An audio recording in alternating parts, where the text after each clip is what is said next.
The peach preserves were still warm when Eliza Harrow pushed open the door of the Silver Spur saloon. She'd been up since before dawn making them. 12 jars, sealed tight with wax and cloth, packed into a wooden crate she'd carried a mile and a half through frozen mud, because the wheel on her father's cart had finally given out 2 weeks ago, and there was no money to fix it. Her boots leaked. Her coat had a tear along the left shoulder she'd mended 3 times with thread. The wrong color. She was 26 years old, and she looked, some people said, like a woman who had already lived 2 lifetimes of hard. She was heavy-set in the way that frontier life made some women heavy-set. Not from ease, not from abundance, but from whatever the body does when it's been fed badly for too many years and asked to work too hard for too long. Her face was broad and plain, her hands were rough, and her hair was the color of creek mud pulled back into a bun that was already coming loose on one side. She knew exactly how she looked. She'd been told often enough, but she held the door open with her shoulder and carried that crate inside like she had every right to be there. The Silver Spur was the only real gathering place left in Black Creek. The town had been dying for 6 years, since the railroad decided to route 40 miles south and took every reasonable business opportunity with it. What remained was a stubborn collection of people too poor to leave or too proud to admit they should. The saloon still operated mostly because Dale Whitmore, who owned it, also extended credit to half the county and therefore had leverage over most of the men who drank there. It was mid-afternoon. 8 or 9 men occupied various corners. A card game at the back table. 2 men at the bar nursing something amber. The bartender, a wiry man named Hitch with a permanent squint, was wiping down glasses that never quite got clean. Eliza set her crate on the nearest empty table with a solid thunk. "I've got preserves," she said. Her voice was steady. She'd practiced steady. "Peach, good ones. I'm looking to trade or sell." Nobody responded immediately. That was normal. She'd been in here before, twice, both times to deliver a message for her father when he was too drunk to carry himself. She knew what the silence meant. It wasn't indifference. It was the particular silence of people deciding whether something was worth entertaining themselves with. Hitch glanced over. "Eliza Harrow. That's right. What in the world makes you think we need preserves?" "Because winter's coming and everybody needs preserves. I made 12 jars. They're good. Better than anything you'd get shipped in from Callaway." One of the men at the bar, she didn't know his name, he had a thick red beard and the look of someone who laughed easily and often at other people's expense, turned around on his stool. "Sweetheart," he said, and he said it the way men said it when they didn't mean it. "You walk all the way here with those?" "I did." "In those boots?" She looked down at her boots, then back up. "Yes." "Lord Almighty." He shook his head like she'd said something tragic and funny at the same time. "Dale," he called toward the back, "come look at this." Dale Whitmore emerged from a back room. A large man, not fat exactly, but thick in the way of a man who'd once been muscular and let it settle. He looked at Eliza. He looked at the crate. He looked at the man with the red beard, who was already grinning. "Eliza Harrow's brought us preserves," Redbeard announced to the room like it was the funniest news he'd heard all week. "Walked a mile to do it." "Mile and a half," Eliza said. That got a laugh. She hadn't meant it to. "How much you want for them?" Dale asked, not unkindly, but not kindly either, neutral, transactional. $3 for the lot, or trade. I need salt mostly, flour if you have any. $3. Redbeard whistled low. That's confident. It's fair. Who told you that? She didn't answer him. She kept her eyes on Dale. Dale picked up one of the jars, held it to the light coming through the dirty window, turned it once. These sealed right? Yes. How long they keep? Through spring, at least. Probably longer if you store them cool. He set the jar back. He scratched the back of his neck. And then something shifted in his expression.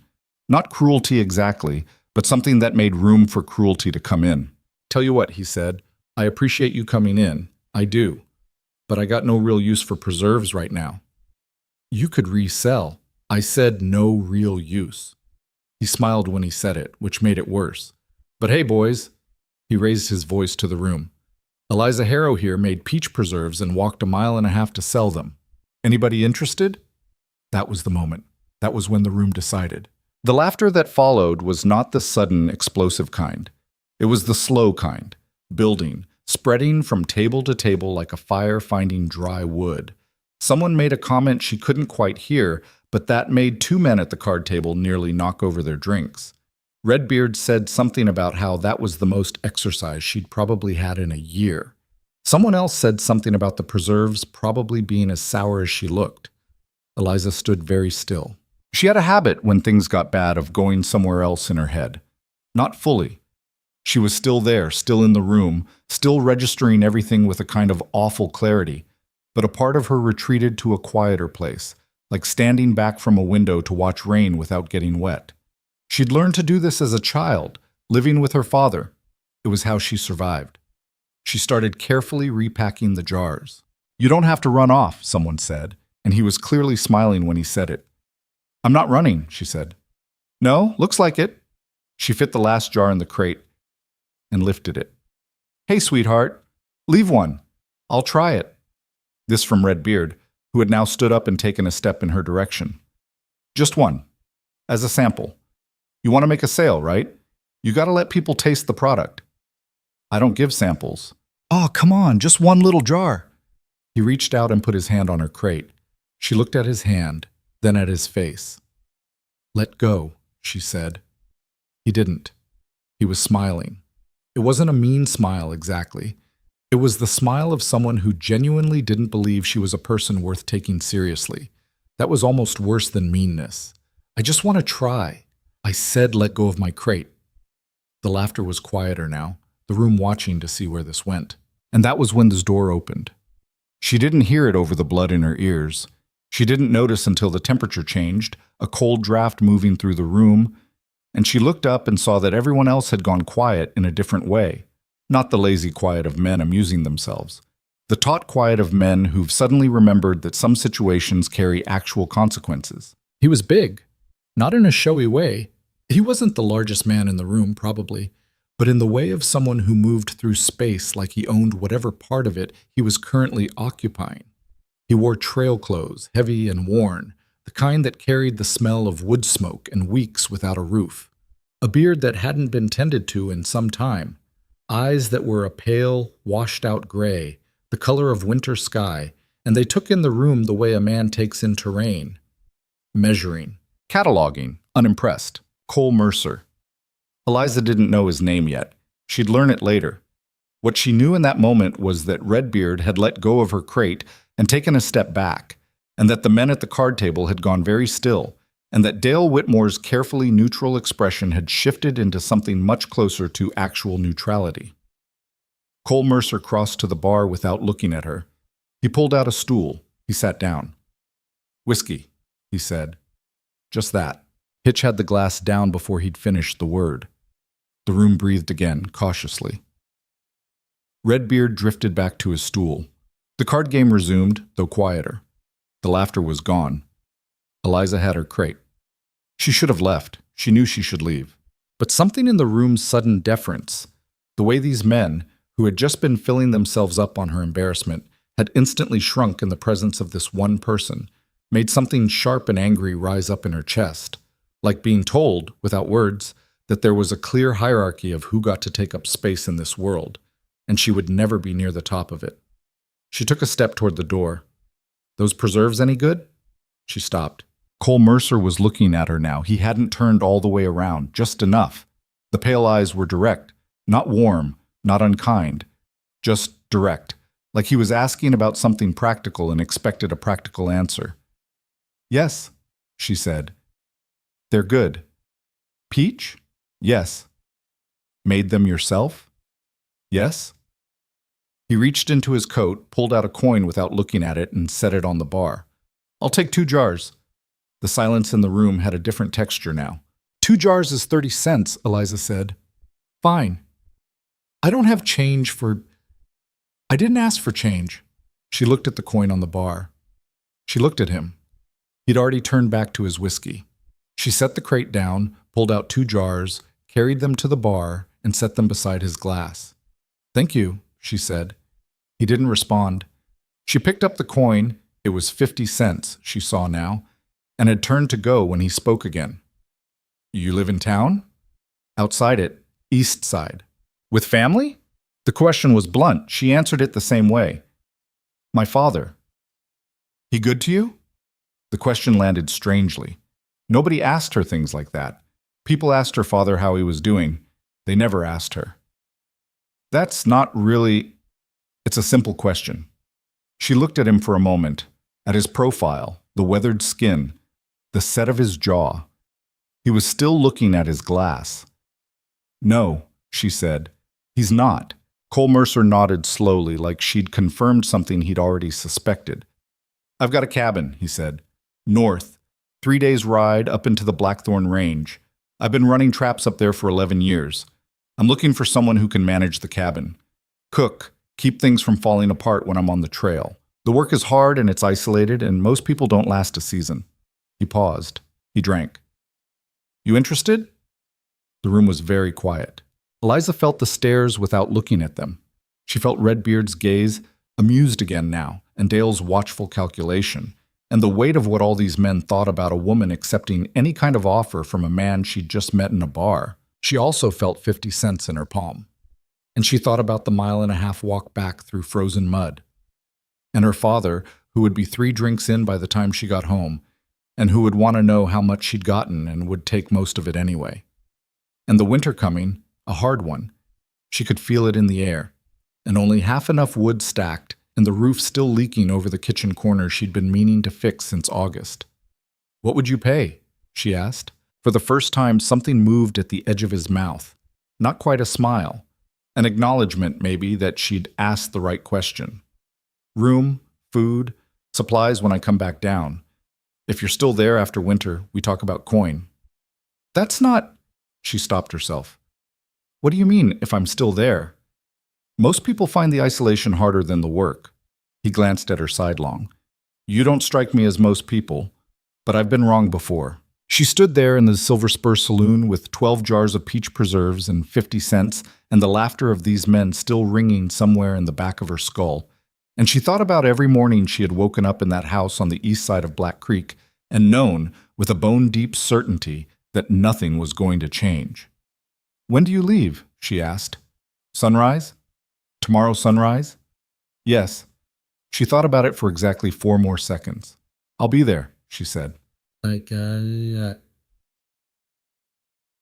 She wasn't there at sunrise. She was there an hour before it. She'd gone home, and she'd packed what she could in a canvas sack. 2 changes of clothes, her mother's medical book, a small tin of needles and thread, her father's spare hunting knife, which he probably wouldn't miss because he'd forgotten he had it. She'd stood in the kitchen for a long time, looking at the space where her mother used to work. At the cracked plaster walls and the uneven floor and the stain on the ceiling, she'd looked at 10,000 mornings. Then she'd walked out. Her father was asleep in his chair by the cold fireplace, a bottle on its side near his feet. He didn't stir when she opened the door. He didn't stir when she pulled it closed behind her. She stood on the porch for 1 moment.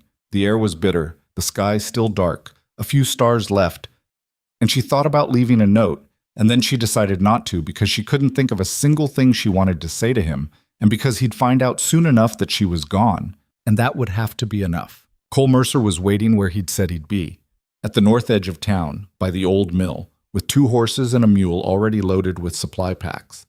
He looked at her when she appeared out of the dark, and then he looked at her bag, and he nodded once, and that was apparently the entirety of what he had to say about it.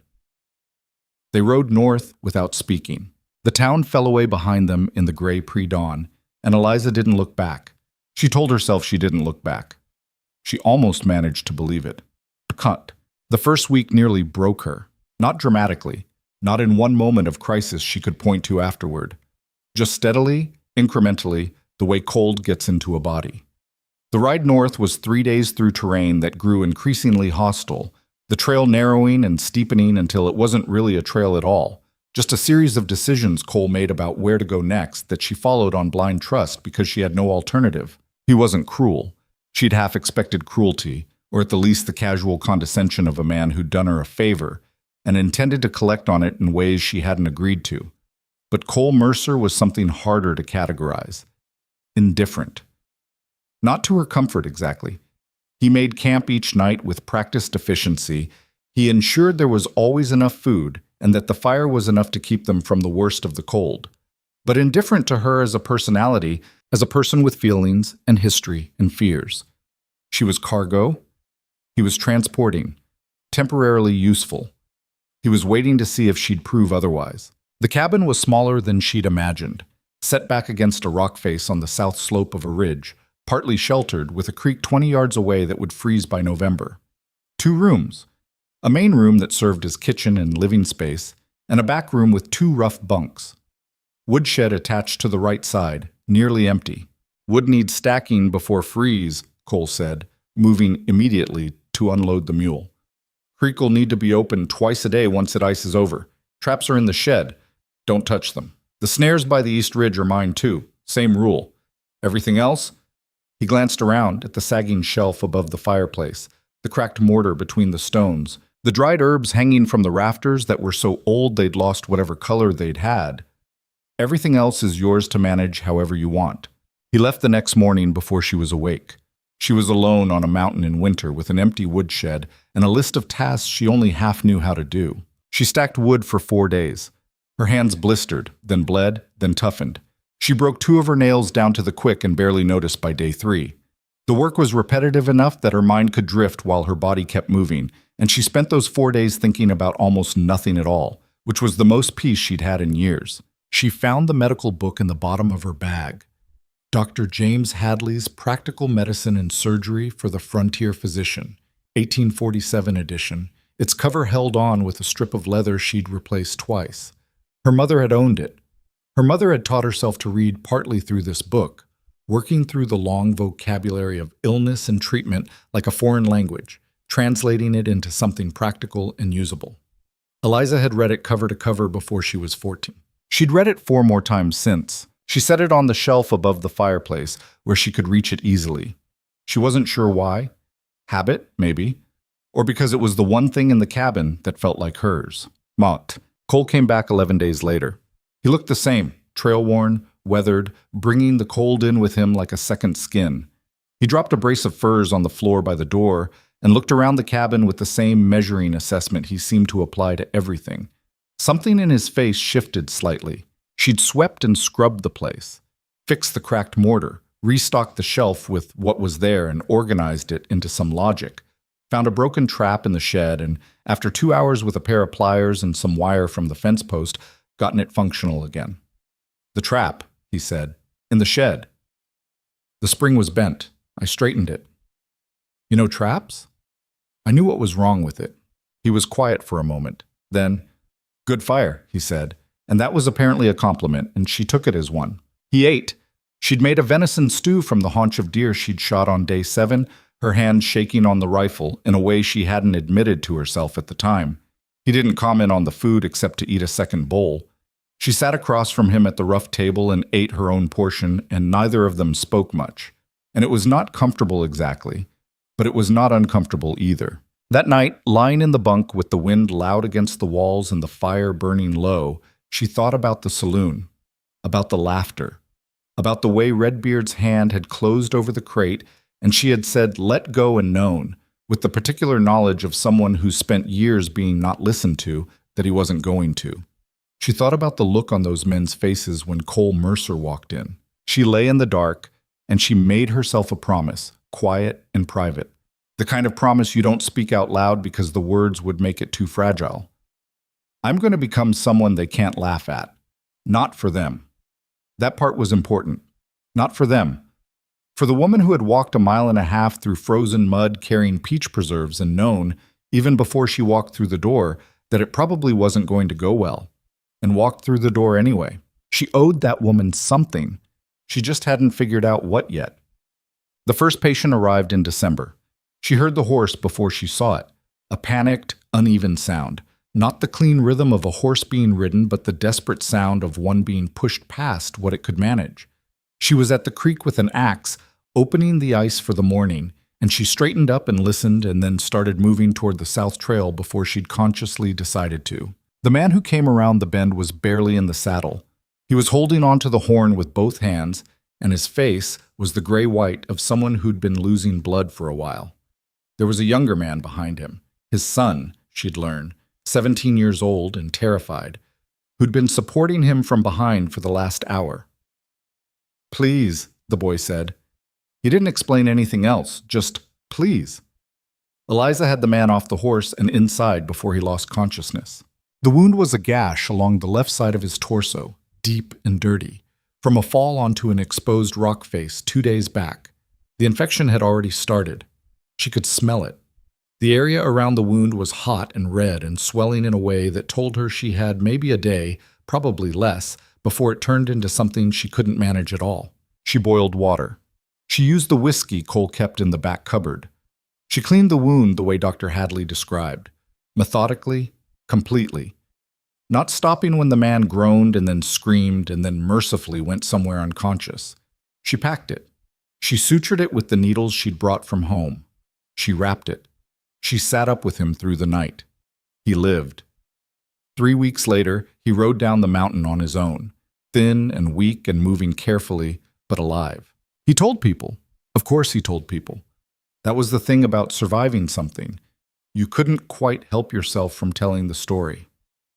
And the story he told was about a woman on the Blackthorn Ridge who had pulled him back from the edge with her hands and a medical book and some stolen whiskey, and who had done it without hesitation and without asking for anything in return. Eliza didn't hear the story. She was already gone back to her life. Wood and water and wind and the growing rhythm of the mountain, which was hard, which was always hard, but which was hers in a way that nothing in Black Creek had ever been. But the story was out there, and the mountain was about to start getting a lot less lonely. Cole found her one evening in late January sitting at the table with the medical book open, working by firelight through a chapter on fever management she'd read so many times the pages were soft as cloth. He looked at the book for a moment. "Your mother's?" he asked. She'd mentioned her mother once, in passing. She hadn't realized he'd filed it away. "Yes." "She a healer?" "She was." Eliza smoothed the page. "She died when I was 11. Fever, same as the one she used to treat. I always thought that was—" She stopped. "What?" "I don't know. I used to think it was cruel, that she knew everything about how to fight something like that, and then it got her anyway." She looked at the fire. "Now I think maybe she just ran out of time. Before she could put everything she knew somewhere, it would last." Cole sat down across from her. He picked up the jar of preserves on the table, the last of the 2 he'd bought in the saloon, which she'd brought up and which had lasted surprisingly well, and turned it once in his hands. "The man you helped," he said, "Gideon Walsh. I didn't know his name. He's been telling people about you." She looked up. "I heard it in Callaway when I went down for supplies. Woman on the mountain, healer." He set the jar down. "That going to be a problem?" She thought about it for a moment. The fire cracked and settled. "I don't know," she said honestly. He nodded, like that was the right answer, like he respected that she hadn't pretended to certainty she didn't have. Outside, the wind moved through the trees with a sound like water. Somewhere high on the ridge, something howled. A wolf, probably, or just the mountain talking to itself the way mountains do. Eliza turned the page. She read until the fire burned low. She didn't know yet what was coming. She didn't know about the epidemic, or the outlaws, or the men in towns far away who would decide that a woman healing people without their permission was a problem that needed solving. She just knew the page in front of her, and the fire, and the sound of Cole Mercer breathing steadily in his bunk. And for the first time in 26 years, she didn't feel like something the world had made a mistake allowing to exist. She felt, very quietly, like she was exactly where she was supposed to be. The second patient arrived in February, and she almost lost him. His name was Thomas Reed, a trapper, mid-40s, built like a man who'd spent his whole life outdoors and had the joints to prove it. He came on foot, which told her immediately that something had gone very wrong, because nobody walked 3 miles through February snow on the Blackthorn Ridge unless they had no other option. His right leg was wrapped in strips of his own shirt, the cloth frozen stiff with blood, and he was moving with that particular grim economy of someone who has decided that stopping means dying and so simply refuses to stop. Eliza heard him before she saw him. A heavy, irregular crunch in the snow, not the sound of an animal, wrong rhythm, and she was already at the door when he came around the tree line. She got under his arm before he could fall. "What happened?" she said. Not a question exactly, more like a request for information she needed immediately. "Bear trap," he said through his teeth. "Not mine. Somebody set it off the marked trail, idiots." He was breathing hard. His lips were the wrong color. She got him inside. She got him onto the table, which involved a process neither of them would have described as graceful. Him trying to help, and mostly just getting in the way, her taking his full weight twice when his leg gave, both of them ending up briefly against the wall before she rerouted and got him horizontal. She cut the wrapping off. It was bad. The trap had caught him just below the knee, and whoever had made it had filed the teeth. Illegal. Everyone knew it. Nobody enforced it. And the damage was deep and complex in a way that a clean bite would not have been. She could see things she was not supposed to be able to see. She kept her face completely still because he was watching her face. "Tell me," he said. "It's bad." "How bad?" "I don't know yet." She reached for the medical book, then stopped herself. She knew this section. She'd read it enough times that she could feel the words without opening the pages. Assessment before intervention.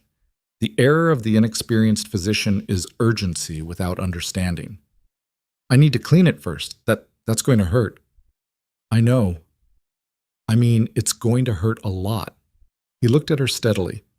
"Miss, I've been walking on this for 3 hours. I know what hurt is." She gave him the whiskey to drink rather than to pour. A calculated decision, enough to take the edge off without putting him fully somewhere she couldn't reach him. Then she worked. It took 2 hours. By the end, her back ached from bending. Her hands were steady, but her arms were not. And Thomas Reed had bitten through a folded strip of leather she'd given him to bite on, and had not made a sound that she would describe as a scream, though he'd come close, twice. She sutured what she could. She packed the rest.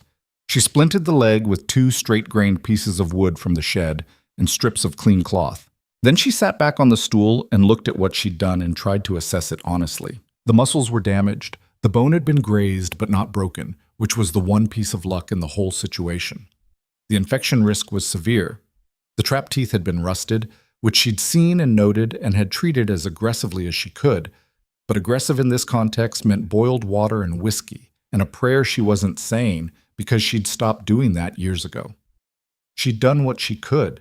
Whether it was enough was a question the next 72 hours would answer. "Am I keeping the leg?" Thomas asked. He was exhausted, pale, but his eyes were clear. She considered lying to him, decided against it.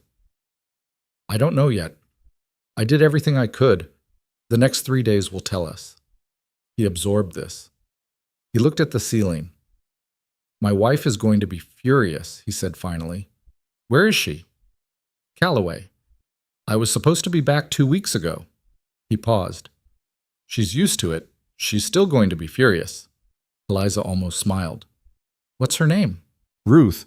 You'd like her. She doesn't take nonsense from anybody either."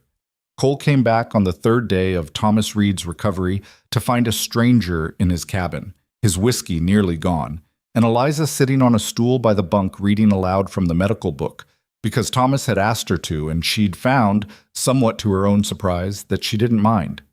Cole stood in the doorway for a long moment. "He's a patient," Eliza said, without looking up from the page. "Bear trap. He's going to keep the leg. He leaves in 4 days." Cole looked at Thomas. Thomas looked back at him with the equanimity of a man who'd been through enough in the last 3 days that a large trapper appearing in a doorway did not particularly register as a threat. "Much obliged for the use of your place," Thomas said. Cole looked at Eliza again. She turned a page. He went to the woodshed without another word. Thomas kept the leg. He left on a borrowed horse, Cole's second animal, which Cole had not offered and which Eliza had simply arranged, and which Cole had not objected to in any way she could detect.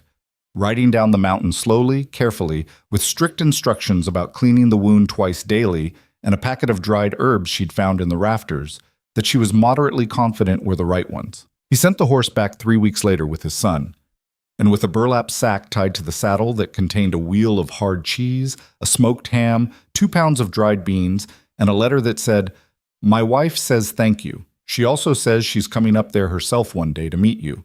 Don't let that scare you. She's mostly harmless." Eliza read the letter twice and then folded it and kept it. It was the first letter anyone had ever sent her. Spring came to the Blackthorn Ridge the way spring always comes to high country, reluctantly, grudgingly, giving back inches of warmth that the cold tried to reclaim every night.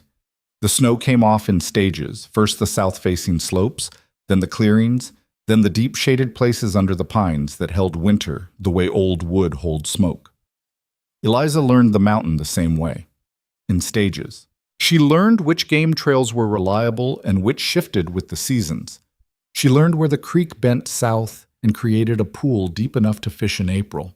She learned which of the ridge's exposed faces caught the afternoon sun and which stayed cold all day, and she used this knowledge to plan where to stack green wood to dry, where to hang meat, where to put the herbs she'd started growing in rough clay pots because the dried ones in the rafters were exhausted and she needed them. She learned to shoot properly. This was not a clean process. She had handled guns before. Her father had kept a rifle she'd used occasionally for necessity, without instruction or encouragement. But knowing how to fire something and knowing how to use it are different things. And Cole, who had apparently decided at some point during the winter that she was worth the investment of his time, taught her the difference with the same blunt practicality he applied to everything. "You're pulling left," he said, the first morning he took her out to the ridge. "Every shot." "I know, I can't figure out why. You're anticipating the recoil. You flinch before the trigger breaks and your hands follow. Here." He stepped in behind her and repositioned her right hand with the impersonal directness of a man adjusting a piece of equipment, not the awkwardness of a man who was uncertain about the proximity. "Hold through the shot. Don't stop the hold when you think it's going to fire. Keep holding." She fired. The shot went true. She stood there for a moment with the sound of it still in the cold air. "Again," he said. He stepped back. She shot again. Still true, or close enough. She turned and looked at him with an expression she couldn't quite control, something startled and satisfied. He just looked back at her. "You'll pull left again tomorrow. You have to train it out. Takes time." He was right. She pulled left again the next morning, and the morning after that. But by the end of the second week, she was consistent, and by the end of the month, she was shooting things that were actually moving. And somewhere in that process, the rifle changed from something she picked up when she needed it into something that felt like an extension of a decision she had already made. She shot a deer on a Tuesday in late April, at a distance that surprised her, a clean shot that dropped the animal without the second shot she'd steeled herself to take. She stood over it in the snow. The last of the snow, dirty and granular in the shade of the pines, and felt something she didn't have a word for immediately. Not pride exactly, not satisfaction. Something more complicated. The acknowledgement that she had learned to do this, that she had made herself learn it, that the person who had carried peach preserves into a saloon 4 months ago would not have been able to make this shot, and the person standing here now could. She dragged it back herself, even though Cole was at the cabin and would have helped if she'd gone for him. She wanted to drag it back herself. Cole watched her come in from the doorway. "Good shot?" he asked. "Clean," she said. He nodded, went back inside. That was the other thing about Cole Mercer. He didn't embellish. He didn't perform. He was not the kind of man who praised you to make you feel better about yourself, which meant that when he said something affirmative, it meant exactly what it said, and nothing was decorating it. After a lifetime of her father's words, which were always decorated, always freighted with something other than what they appeared to mean, she found this a relief so deep it sometimes made her chest ache. She didn't think about him the way women were supposed to think about men they lived with, or she tried not to. She was aware that the situation looked a certain way to outside eyes.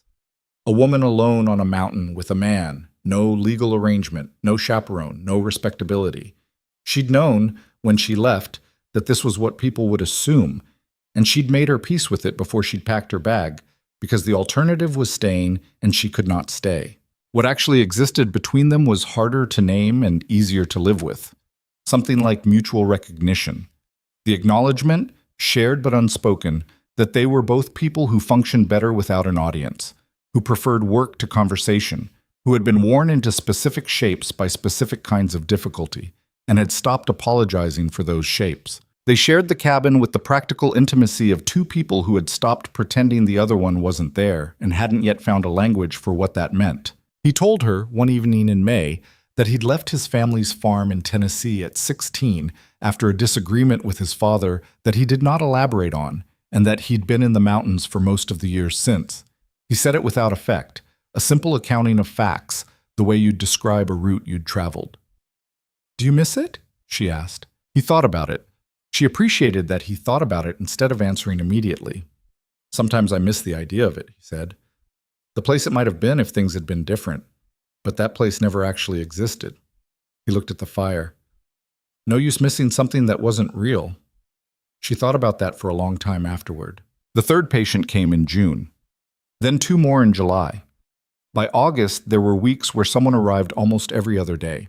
Mostly men, mostly injury rather than illness, the mountain extracting its regular toll from the people who worked it.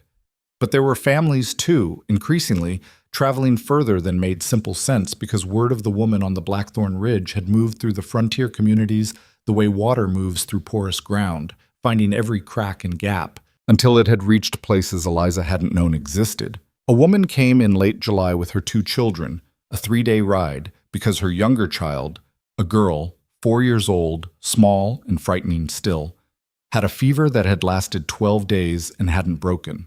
The woman's name was Clara. She was 23 and looked 40 and had the eyes of someone who had stopped sleeping and hadn't noticed yet because stopping was not an option. "I couldn't find a doctor," Clara said. "The nearest one is in Pendleton. He wouldn't come. He said—" She stopped. "What did he say?" Clara's jaw tightened. "He said some children don't make it, and it wasn't worth the ride." Eliza looked at the child, at the labored rise and fall of her chest, the dry, cracked lips, the fever flush that had gone past red into something almost purple at the cheeks. She thought about the doctor in Pendleton, whoever he was, sitting behind a desk somewhere, making calculations about which children were worth his time. "Bring her in," she said. The fever broke on the 4th day. It was not a gentle process. The child's temperature spiked further first, a terrifying spike that had Clara gripping Eliza's arm in the night and making no sound at all because she was past sounds, and Eliza working with cold water and the herbs and the absolute refusal to consider that this was not going to work. And then, somewhere in the small hours of the 4th morning, something shifted. The little girl opened her eyes. They were clear, tired and confused and clear. Clara made a sound then, one single rough sound that was not quite a word, and put her face in her hands. Eliza stepped back and let the moment be what it was. Later, when the child was asleep and Clara was sitting at the table drinking something warm and coming back to herself in stages, she looked at Eliza with an expression that Eliza didn't know how to receive. "How do you know what to do?" Clara asked. "You're not a doctor." "No." "Then how?" Eliza considered this. "My mother left me a book," she said finally, "and I've paid attention, and I've made mistakes." She paused. "I made a mistake last month. A man with a shoulder wound. I cleaned it wrong, the wrong direction. I didn't think about the tissue underneath. He healed, but it was slower than it should have been and more painful. I had to sit with that." Clara looked at her steadily. "But he healed. He healed. Then you're still better than nothing." Clara wrapped both hands around the tin cup. "You're better than the doctor in Pendleton." Eliza didn't respond to that, but she thought about it later, turning it over the way you turn a stone, examining what was underneath. She was self-taught. She was working from a book written 20 years ago by a man who had never operated at altitude in winter without proper instruments. She made mistakes. She would make more. There were things she didn't know, and things she knew wrong, and things she thought she knew that would probably turn out to be something else entirely. She was also, for a 4-year-old girl who had been 12 days in fever and whose doctor had said she wasn't worth the ride, the only person who had showed up. There was something in that she couldn't dismiss, no matter how carefully she cataloged her own inadequacy. In August, Cole came back from a resupply run to Callaway with a box she hadn't asked for.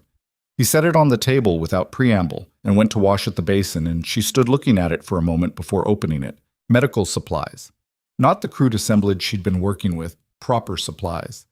Suture thread in 3 gauges. Actual surgical needles, curved and straight. Carbolic acid, 2 bottles. Clean cotton wadding. A set of 6 instruments, basic but real. Scalpel, 2 sizes of forceps, probe, scissors, a small curette. She stood there looking at them for a long moment. Cole. These are expensive. Yep. You didn't have to. I know. He was drying his hands, not looking at her. You've been working with a kit knife and sewing needles. That's idiotic. People are going to keep coming up here regardless. Might as well do it right. She looked at the scalpel. It was plain, the handle worn slightly at the grip as if it had been used before, which probably meant it had come from someone who no longer needed it, and which she decided not to think about too carefully. She picked it up. It sat in her hand with the particular rightness of a tool that is exactly the right weight for the job it's meant to do. Thank you, she said. He hung up the drying cloth. The carbolic acid goes on everything, every time. Don't skip it because you're tired. I know. I've been reading about Lister's methods. He looked at her now. Something in his expression. Not surprise exactly, but a slight adjustment, like a man recalibrating a measurement. In the book? The book's old. It doesn't have Lister. I borrowed a journal from a man who came through in June. He left it. I've been working through it. She set the scalpel down carefully on the cloth. There's a lot I don't know. Well, Cole said, picking up his coat, you've got time. She did have time, and she used it the way she used everything on the mountain, not efficiently, because efficiency implied an ease she never quite achieved, but thoroughly, relentlessly. With the particular stubbornness of someone who has been told, in too many ways to count, that they are not capable of a thing, and has decided to make that a lie, even if it kills them. September arrived with the first serious frost, and with it, a man named Jasper Holt, a farmer from the valley below, who had ridden up with his teenage son, and an expression of determined skepticism that he made no effort to conceal. I don't hold with women doctoring, he said, right there at the door, his son standing behind him looking mortified. I want you to know that up front. My wife said come, and so I came, but I want it known. Eliza looked at him. He was holding his left arm against his body in the way men hold injured things when they're trying to pretend they're not injured. His face was gray. What's wrong with your arm? She said. That's my business. You rode up here because of your arm. Now it's mine too. Show me. He showed her, because whatever he thought about women doctoring, his arm had clearly been winning an argument with him for several days, and he'd finally lost it. The elbow was badly infected. A puncture wound, he admitted, from a fence post 4 days ago, which he had done nothing about because he'd thought it would resolve on its own. It won't resolve on its own, she said. I can see that. I need to drain it. It's going to hurt. Everything hurts. More than you're expecting, she said, because she'd found that underselling pain was a mistake. People needed to brace for what was actually coming, not what they'd been told was coming. He didn't make a sound during the procedure, which she respected even as she noted that his son, watching from the corner with wide eyes, had gone the color of old chalk. She packed and wrapped the wound. She gave Jasper Holt the carbolic instructions and the cleaning schedule and told him to come back in 2 weeks or sooner if it worsened. He listened with the careful attention of a man who doesn't want to be here but has enough sense to take in information while he is. He stood up. He put his hat on. He stood there for a moment at the door, his son already outside. My wife was right, he said finally. He didn't look at her, just at the door. Usually is. Then he went out. She nearly laughed. She held it in, but it was close. 2 weeks later, he came back for the follow-up, as instructed. His arm was clean, healing well, the infection resolved. He didn't bring anything, didn't say much, didn't revise his stated position on women in medicine. But he came back, which was its own kind of statement. By October, Eliza had treated 63 people since the previous winter. She knew this because she'd started keeping records, a habit she'd begun almost accidentally, jotting notes about each patient in the margins of the medical book before transferring them to a separate journal she'd made from stitched-together paper and a piece of leather from the shed. Name, date of arrival, presenting condition, treatment, outcome. Simple. Factual. The kind of record-keeping that any doctor would do, except that she wasn't a doctor, and when she looked at the growing list of names, she felt two things simultaneously: a quiet, stubborn satisfaction, and a fear that sat at the edge of everything like weather on the horizon. She was not trained, she was not licensed, she was a heavyset woman who had taught herself from a book and kept getting lucky. And the fear was that the luck was a finite thing, that eventually someone would come to her and she would do everything right, and it would not be enough. And then what? Cole found her sitting with the journal one night, reading back through the entries the way you read back through a thing. When you're looking for patterns and are not sure if you're hoping to find them or not. You're not sleeping, he said. I'm fine. You've been up past midnight every night this week. She looked up.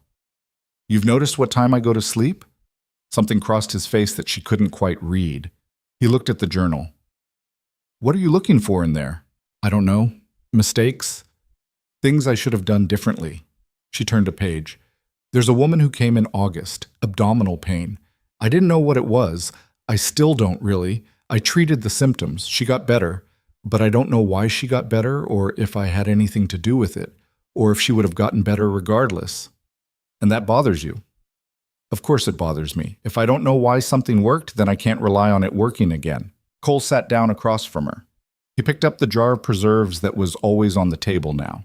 The running joke, though neither of them called it that the preserves were a permanent fixture, and turned it in his hands in the way he did when he was thinking. When I first came to these mountains, he said, I didn't know what I was doing. Not really.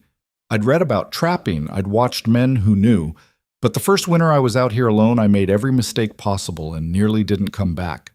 He set the jar down.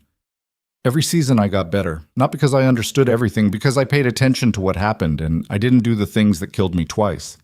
She looked at him. You're not going to know everything, he said. Nobody does. The question is whether you're paying attention. He paused. You're paying attention. She didn't say anything for a moment. A man came in last week, she said. Gunshot wound, shoulder. I got the ball out. It was deep, took me almost an hour. When I was done, he asked me where I'd trained. She looked at the fire. I didn't know how to answer. I said I'd studied. He said where? I said at home. He looked at me like I'd told him a joke. Cole was quiet. He said he would have preferred a real doctor. She closed the journal. He wasn't wrong to feel that way. He has no reason to trust me. No credentials. No training anyone can verify. He was putting his life in my hands because there was nobody else and not because he chose to. Did he heal? Yes. Then what's the argument? The argument, she said, is that next time might be different, and the time after that. And I will always be the woman who learned from a book, instead of from anyone who actually knew what they were doing, and people will be right to wonder if that's good enough. Cole looked at her for a long time, long enough that it was slightly uncomfortable, which he seemed either not to notice or not to care about. Eliza, he said. It was the first time he'd used her first name without a reason, not to get her attention, not because the sentence required a subject, just her name. Is there any part of you that thinks you're not good enough? She opened her mouth, closed it. The honest answer was yes, always. The fear was always there, had always been there since before she could remember, her father's voice and the saloon's laughter and the accumulated weight of being told in so many ways that she was too much or too little or simply wrong. But there was also the little girl whose fever had broken on the 4th day. There was Thomas Reed walking down the mountain on 2 legs. There was 63 names in a stitched-together journal. Yes, she said, there's always a part of me that thinks that. And I do it anyway. She picked up the journal. I don't know what else to do. He nodded slowly, as if that was the answer he'd been waiting for, and it was the right one. Outside, the first snow of October was beginning to fall, soft and indifferent, covering the mountain in the clean white of a new season. Inside, the fire burned. Eliza opened the journal to a new page and picked up her pen and began the next entry, because there was always a next entry, because people kept coming and she kept being the only one there when they did, and she had stopped questioning whether she was the right person for that and had started simply being it. Not because she had stopped being afraid, because she had decided somewhere along the way that fear and forward were not mutually exclusive. You could be terrified and still show up. She was living proof. The letter arrived in November, carried up the mountain by a boy of about 14 who had ridden 3 hours in the cold and looked deeply unimpressed by the whole experience. He handed it to Eliza without a word and then stood there waiting, presumably for a response or a coin, in the manner of someone who had been told to wait for a response or a coin. The letter was from the Territorial Office of Medical Practice in Harlan, the nearest thing to a regional government this part of the frontier had produced.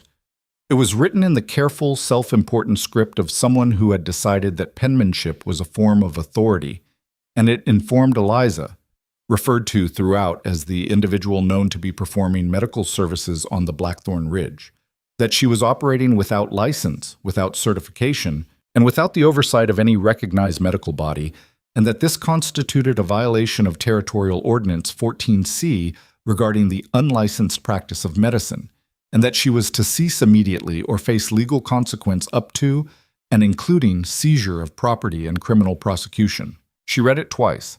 Then she folded it and put it in her coat pocket. "No response," she told the boy. He looked relieved and left immediately. She was treating a man's broken fingers when Cole came in that evening. A logger named Pete, who had gotten his hand caught in a chain and had come up the mountain not because his fingers were life-threatening, but because his wife had insisted, and he was the kind of man who picked his battles with his wife intelligently. Eliza was splinting the third and fourth fingers together, working carefully while Pete looked anywhere but at his own hand. "Letter came," she said, without looking up. "I heard." Cole sat down. He had apparently heard from the boy, or from the trail, or from one of those channels by which information moved in isolated places without anyone seeming to be responsible for moving it. What'd it say? That I need to stop. "You going to?" "No." She tied off the splint. "Pete, keep this dry for 2 weeks. Don't try to use those fingers. If the swelling gets worse instead of better, come back." Pete looked at his hand. "What if it gets worse and the weather's bad?" "Then come back in bad weather." He nodded like this was a reasonable answer, which she supposed it was, given where they all were and what all of them had accepted about the way life worked up here. After he left, Cole read the letter. He read it twice, same as she had, then set it on the table and looked at it. "They can't actually enforce this," he said. "They'd have to ride up here to do it, and nobody from the territorial office is riding to the Blackthorn Ridge in winter. They can enforce it in spring? By spring, the epidemic will be over and half the people I've treated will be able to testify for or against me, and the territorial office will decide whether I'm more useful as an example or as an asset." She sat down across from him. "I know how this works. I watched it happen to a midwife in Black Creek when I was 12. She delivered babies for 15 years. Then a doctor arrived in town and decided she was competition and reported her to the county, and they shut her down." She looked at the letter. The doctor was half as good as she was. Cole was quiet for a moment. "So what do you do?" "Keep working and be better than they can afford to dismiss." It was a plan that required both precision and patience, and she was not naturally patient. She'd learned patience the way she'd learned most things up here, through the repeated failure of alternatives. But she understood the logic of it. Being right was not sufficient. Being undeniably necessary was something harder to argue with. What she hadn't accounted for was how many people would try anyway. The epidemic announced itself in January. It came through the valley communities first, a respiratory illness that moved fast and hit hard, the kind that took old people and young children with particular viciousness and left the people in between weakened and frightened. By February, it had climbed into the foothills, following the trade routes and the family connections and the simple human necessity of people moving toward other people when things got bad. The first cases reached the mountain in the second week of February. A family of 5, father, mother, 3 children under 10, who had ridden 2 days through deteriorating weather because the father's brother had survived something the previous winter after coming to the mountain, and the father had decided that was reason enough. The youngest child was already in crisis when they arrived. A boy, barely 2 years old, his breathing so labored that Eliza could hear it from 10 feet away, a wet, rattling sound like something loose inside a barrel. She took him from his mother's arms before the woman had finished dismounting and carried him inside and did not stop moving for the next 4 hours. It was the worst night she had on the mountain to that point. She used everything she had, the steam treatments from the book, the elevation, the positioning, the carbolic on everything, because she didn't know exactly how this spread, but she had her suspicions and she was not taking chances. She gave the parents instructions for the older children while she worked on the youngest, speaking over her shoulder in a voice that she kept flat and clear because panic was contagious, and she needed it contained. "Keep the other 3 away from this room. Don't share cups or cloths. Wash your hands before you touch your face. If any of them start with the breathing sound, you tell me immediately." Is he going to? The mother started. I'm working on it. She didn't say anything else, because she didn't know anything else yet, and she'd learned that filling silence with false reassurance was its own kind of harm. The boy's name was Samuel. He was 22 months old, and he had his father's dark eyes and his mother's stubbornness, which Eliza observed empirically over the course of that night as he kept fighting in the way that very small children fight. Not dramatically, not with any awareness of what they're fighting, but with the blind, insistent persistence of a living thing that has not yet learned to consider alternatives. He was still breathing at dawn. Worse than the night before, but breathing. Cole had spent the night in the woodshed. She'd asked him to keep the fire stoked and to stay away from the main room, half for exposure reasons and half because she needed the space. At first light, he appeared at the doorway. How is he? Alive. She didn't look up. I need more steam. The fire needs to stay hot, and I need you to go to the Bellamy place. It's 6 miles south. You know it. I know it. Tell them about the illness. Tell them to isolate anyone with the breathing symptoms. Tell them to send someone to spread the word east toward the Callaway settlements. This thing moves fast and people need to know what to watch for. He was gone before she finished the sentence. The boy Samuel spent 5 days on the mountain. On the 3rd day, he turned a corner that Eliza had not been certain was coming. The wet rattle in his breathing beginning to clear, the blue tinge around his lips fading back to something that resembled normal. On the 4th day, he was sitting up. On the 5th day, he was trying to climb off the bunk, which his mother stopped 3 times before giving up and simply sitting on the floor next to him so she could catch him if he fell. He's always been like this, his mother said, watching him with the exhausted, slightly incredulous expression of a woman who loves something she cannot always keep up with. Even as a baby, we couldn't keep him still. Good, Eliza said. Stubborn keeps people alive. The mother, her name was Anna, Eliza had learned, Anna Voss, originally from somewhere east, a schoolteacher before she'd married and moved west, looked at her steadily. I need to ask you something. Ask. Are you going to be all right?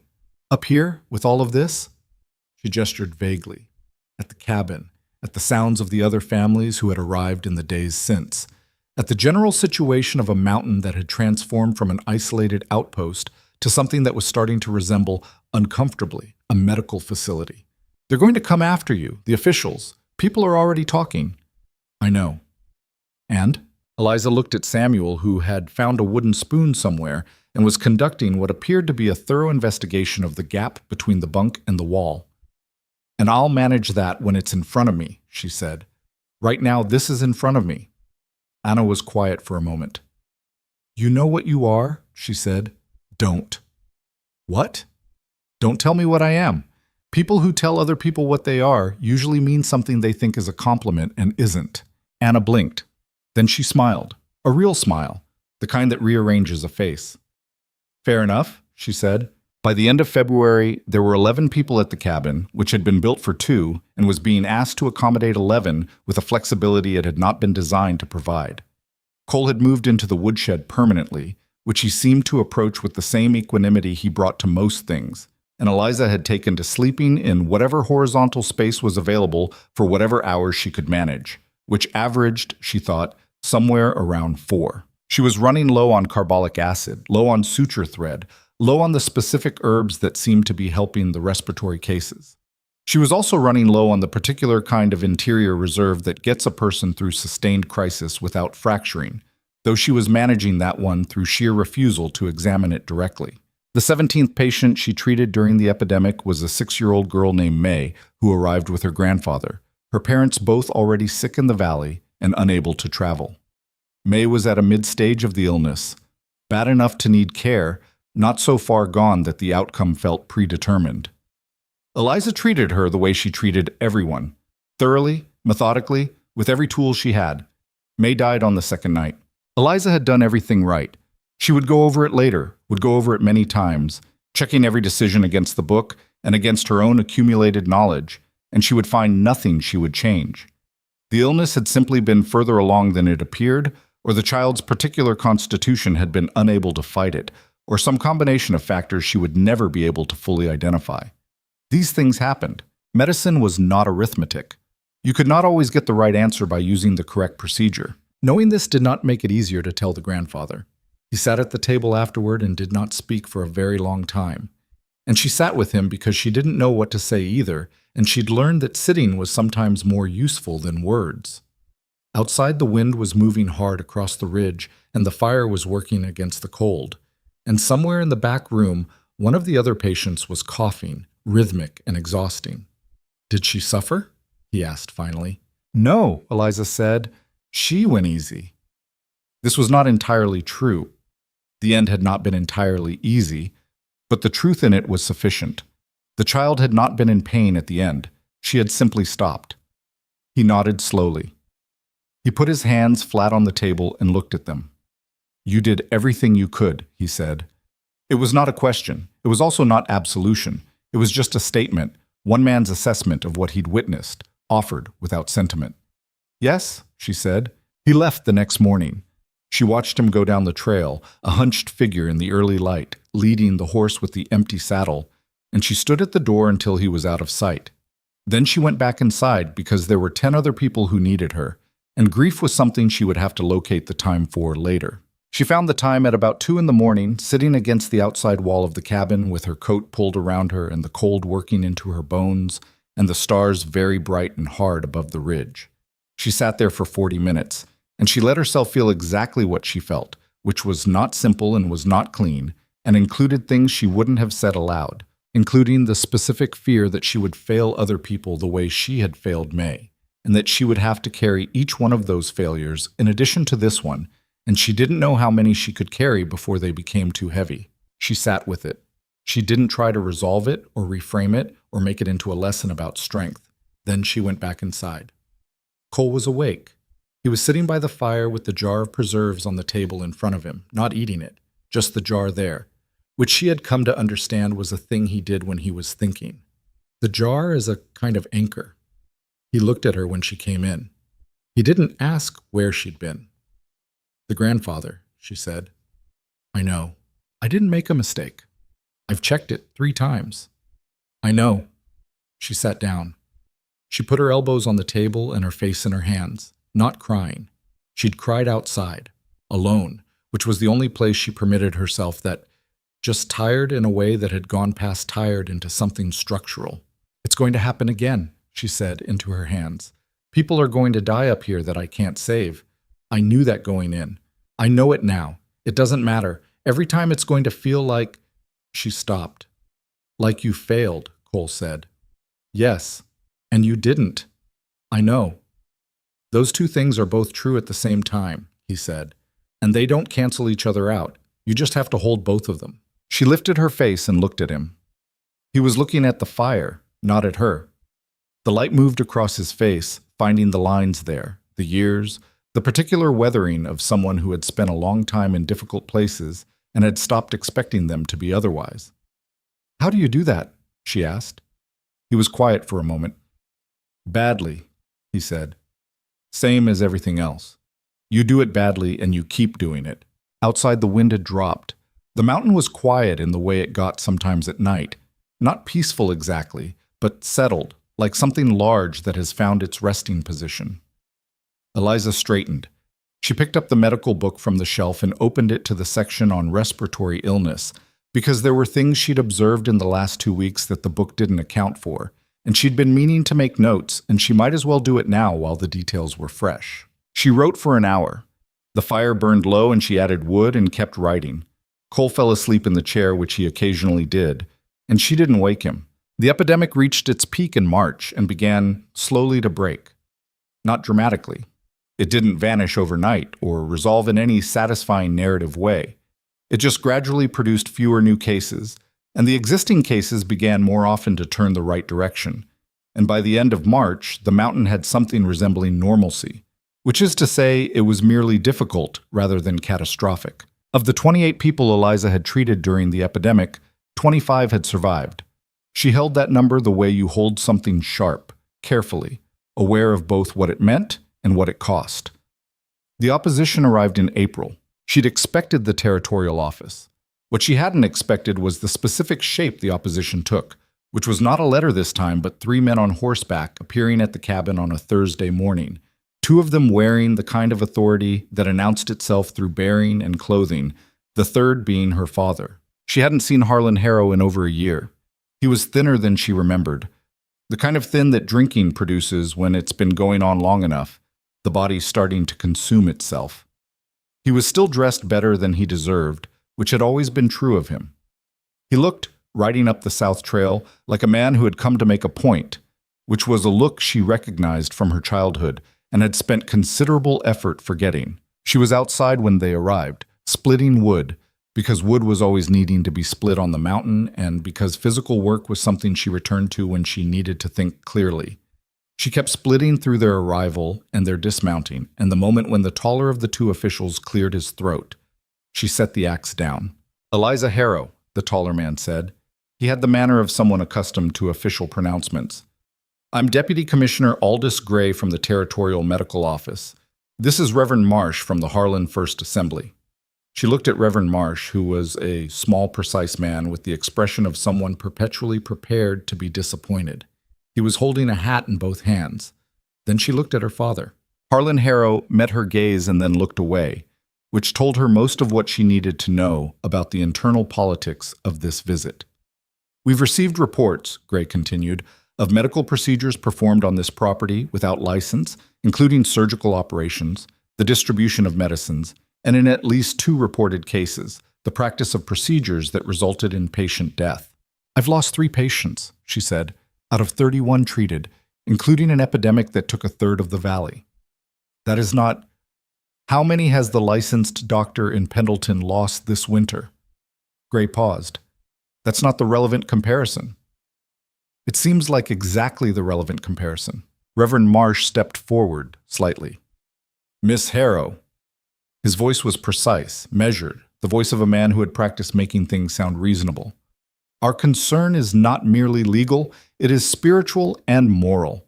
A woman performing surgical operations, cutting into human bodies, is contrary to the natural order of—" "Did any of the people I operated on complain?" she asked. "That is, did they? Specifically, did any of them come to you and say they objected to what I did?" Marsh's jaw tightened. "Several community members have expressed—" "Several community members who were not the patients." A silence. Her father had dismounted and was standing slightly behind the 2 officials, and she noticed that he had positioned himself in a particular way, close enough to be associated with the group, far enough to be separable from it, if necessary. It was a posture she recognized. He had spent his life in similar positions. "Eliza." His voice was the same. 20 years and hard living, and it was still the same voice, the one that could move between warmth and contempt with the ease of someone who had practiced both. "This is embarrassing. For both of us." She looked at him. She'd prepared herself for this, had known from the moment she'd seen him on the trail that it was coming, had rehearsed various responses. Standing here now, she found she didn't need any of them. "In what way is this embarrassing for you?" she said. Her voice was very even. "You're not here. You have no connection to what happens on this mountain. If you came to add your name to their argument, then you should know it doesn't carry the weight you think it does." Color moved up his neck. "I'm your father." "I know." "What you're doing here, a woman alone with a man, operating on strangers. The things people are saying—" "What people are saying," she said, "is that I saved their children, that I treated them when no one else would come. What people are saying is that during the worst epidemic this territory has seen in 10 years, there was someone on this mountain who did not stop working." She looked at Gray. "That is what people are saying. If you've heard something different, you've been listening selectively." Gray shifted his weight. He was a bureaucrat, she understood, a man whose authority existed on paper, and who was more comfortable with paper than with the actual texture of the thing he was supposed to regulate. He had expected, she suspected, someone more easily flustered. "The legal issue remains," he said, but the declaration had deflated somewhat. "Then address it legally," she said. "Write me another letter, bring a judge, do whatever the ordinance requires you to do." She picked up the axe. "But until someone with actual authority tells me to stop, I'm going to keep working, because there is no one else up here, and people are still sick, and I am what is available." She split a log. The sound of it cracked across the mountain and then faded. Gray looked at Marsh. Marsh looked at her with the expression of a man reassessing a situation he thought he'd understood. Her father was looking at the ground. Your mother, Gray said suddenly, unexpectedly. I understand she had some medical knowledge. Eliza stilled. Who told you that? She said. It's in the county record. She treated people in Black Creek for some years before her death. He paused. Informally. Informally, Eliza repeated. There were no charges brought. It was a different time. He looked at her steadily. You come by it honestly, at least. She didn't know what to do with that. She filed it away and looked back at him. What happens now? She said. Gray put his hat back on. I file a report. The commissioner decides whether to pursue it. That will take several months. He paused again, and she had the sense that he was choosing his next words with some care. For what it's worth, Miss Harrow, the mortality numbers you cited are not something I can easily dismiss. The office is not... This is not a simple situation. No, she said. It's not. He nodded. He turned his horse. Marsh, after a moment, followed. Her father didn't move immediately. He stood there with his hat in his hands. He'd taken it off at some point, which he always did when he was uncertain, and looked at her. He looked older than she'd expected. She'd expected to see the man who'd made her childhood into a particular shape of pain, and instead she saw someone whose face had collapsed somewhat into itself, the way faces do when the person inside has been losing something for a long time. Eliza, he said, don't. Don't, she said again. Not here. Not in front of strangers, and not as part of their argument. If you have something to say to me, say it when it's just us, and say it because you mean it. Not like this. He looked at her for a long moment. Then he put his hat on and mounted his horse and rode away down the south trail after the officials, and she watched him go, and then she turned back to the woodpile. She split wood for another hour, hard, steady, methodical. The axe finding the grain each time, the wood falling apart cleanly. Cole appeared at the woodshed door midway through. How'd it go? He said. They'll file a report. And? And we'll see. She swung the axe. They're not wrong that I'm unlicensed. They're not wrong that people have died up here. They're wrong about most everything else, but those two things are real, and I can't pretend otherwise. What can you do about it? She set up another log. Be undeniable, she said, which was the same answer she'd had in November, and which had not stopped being true. Cole leaned against the doorframe. He was looking at the south trail, where the three riders had disappeared. Your father, he said. Yes. He looked bad. Yes. A pause. You all right? She swung the axe. The wood split clean. I've been better, she said. I've also been considerably worse. He nodded once and went back inside, which was the correct response, and she was grateful for it. The summer brought two things in roughly equal measure, more patience and more trouble. The patience came because the epidemic had moved the mountain's reputation from local to regional. People were coming from further now, some of them having traveled 4 and 5 days, which meant they were arriving in worse condition than the people who came from nearby, which meant the work was harder and the outcomes were less predictable. She saved most of them. Not all. The journal was filling up. The entries increasingly detailed as her understanding deepened, and she found language for things she'd previously only been able to observe. The trouble came from several directions simultaneously, which was its own kind of instruction in how opposition works. It rarely arrives as one clear enemy at one clear gate. It seeps in. A piece appeared in the Harlan Territorial Gazette in June, unsigned but clearly sourced from someone with access to official records, describing the mountain clinic as a danger to public health operated by an untrained woman with a history of irregular living arrangements. The phrase irregular living arrangements was the kind of careful language that communicated exactly what it intended to without saying it directly, and Eliza read it twice and felt the old familiar heat of shame, not because the implication was true in the way they meant it, but because she'd known this would come, and knowing something is coming does not make it not arrive. Cole read it and said 2 words. Cowards, unsigned. Then he used the paper to start the morning fire, which she appreciated as a gesture, even as she noted that the article was already out there and burning the copy in her cabin would not unprint the 100 others. A priest came in July, not Reverend Marsh, but a different one, younger, from one of the valley communities, who arrived with what she recognized as sincere concern rather than political agenda, which made the conversation both more difficult and more respectful. His name was Father. She stopped him there. "I don't discuss theology," she said. "If you're here about medicine, I'll talk medicine." He blinked. He was perhaps 30, with the look of someone who had come to the mountains with ideas about what he'd find there and was still adjusting to the reality. "I'm here because 3 people from my community have come to you this year, and all 3 recovered. I wanted to understand what you're doing." She looked at him for a moment. Then she said, "Sit down." She talked to him for 2 hours. She showed him the journal.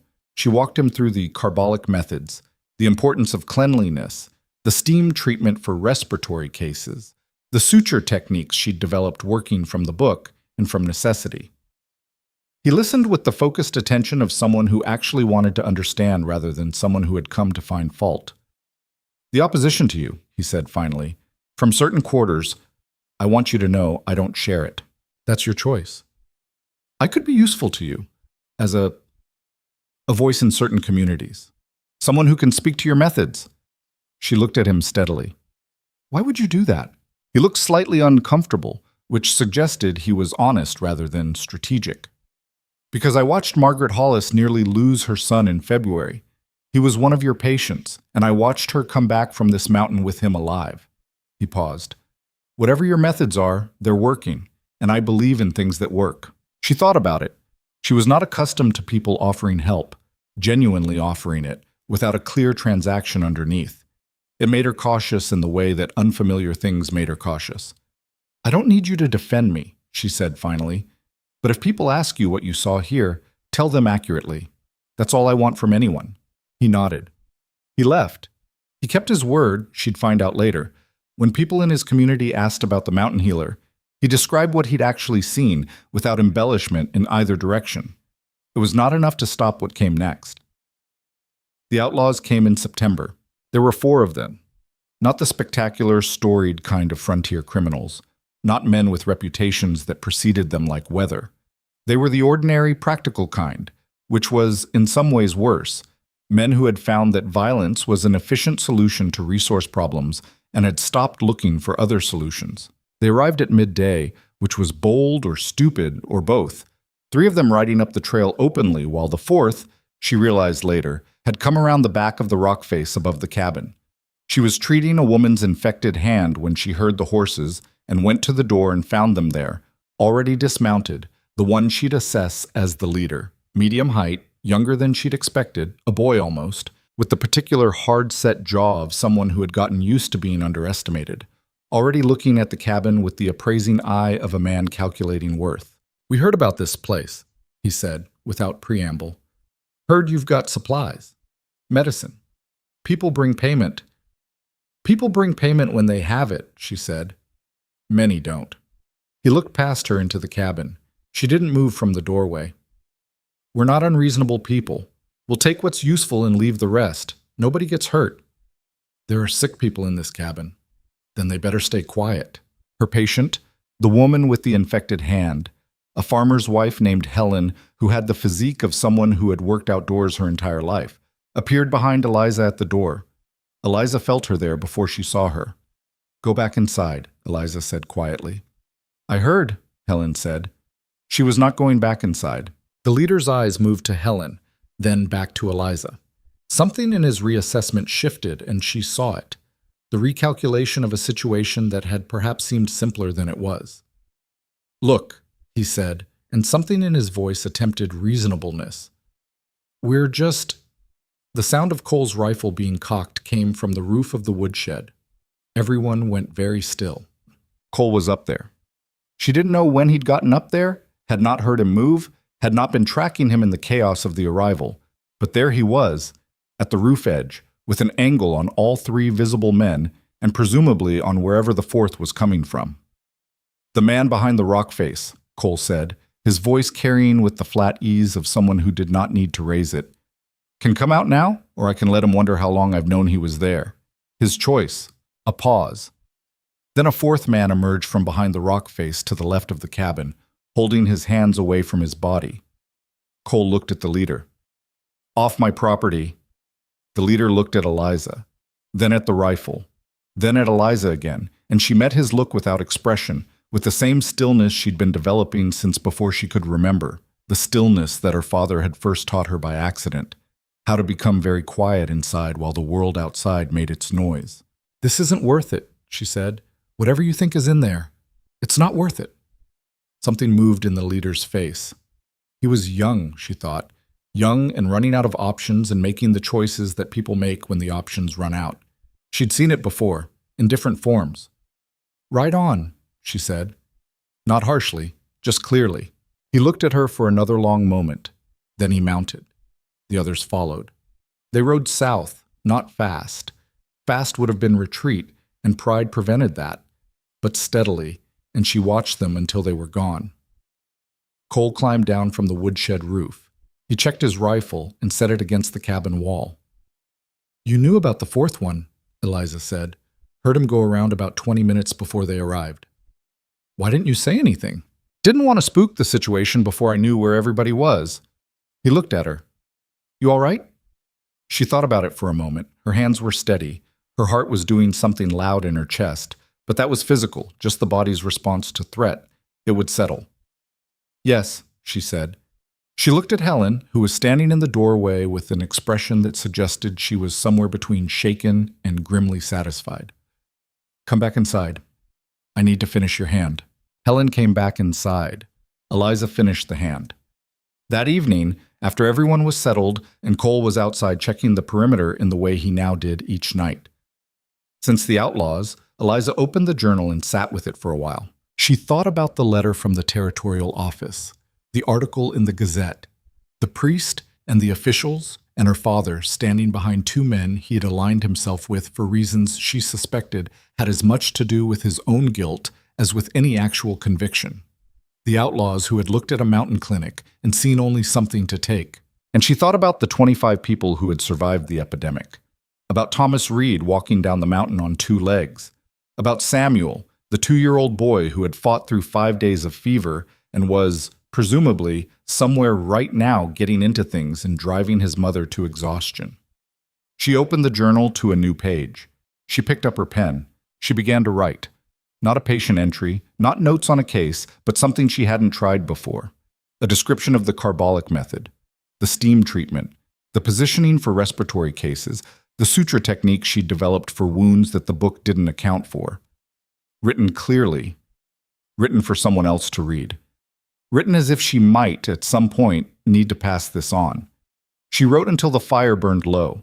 She did not fully understand yet what she was building, but her hand kept moving across the page. And the mountain was quiet around her. And somewhere in the next season, all of it, the opposition, the fear, the losses, the small, stubborn victories, was going to converge into something she couldn't yet see the shape of. For now, she just wrote. The document that changed everything arrived on a Wednesday in October, 3 years after Eliza had walked out of Black Creek with a canvas sack and 50 cents and not looked back. It was not another threatening letter. It was, in fact, the opposite. A formal notification from the Territorial Commissioner's Office, written in the same self-important script as the previous correspondence but carrying a substantially different message. Commissioner Howard Beale, having reviewed the report filed by Deputy Commissioner Gray in April, having further reviewed the mortality records Eliza had submitted in response through a Harlan attorney named Silas Dodd, whom Thomas Reed had connected her with, and having additionally received written testimonials from 47 individuals who had received treatment at the Blackthorn Mountain Clinic, had determined that the public health benefit of said clinic constituted sufficient grounds to grant provisional operating status under a new territorial designation, Frontier Medical Practitioner Class 2. Class 2. She read that twice. It meant she was not a licensed physician and never would be under current law. It meant she operated at the territorial government's sufferance rather than its endorsement. It meant the designation could be revoked at any future commissioner's discretion. It also meant they had blinked first. Silas Dodd had included a handwritten note with the document. Don't celebrate too loudly.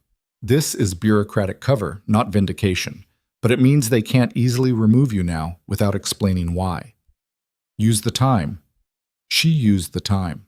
The notes she'd been writing since the previous September, the treatment descriptions, the methods, the case studies, had accumulated into something substantial by now. She worked through the winter organizing them, cutting what was redundant, expanding what was incomplete, adding drawings that were rough but functional, the kind of drawings that showed position and technique rather than artistic accuracy.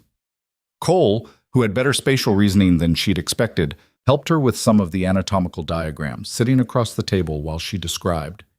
And he sketched, a collaboration they conducted almost entirely without speaking because they had developed, over the years, an efficiency of communication that required very few words. By spring, she had a manuscript.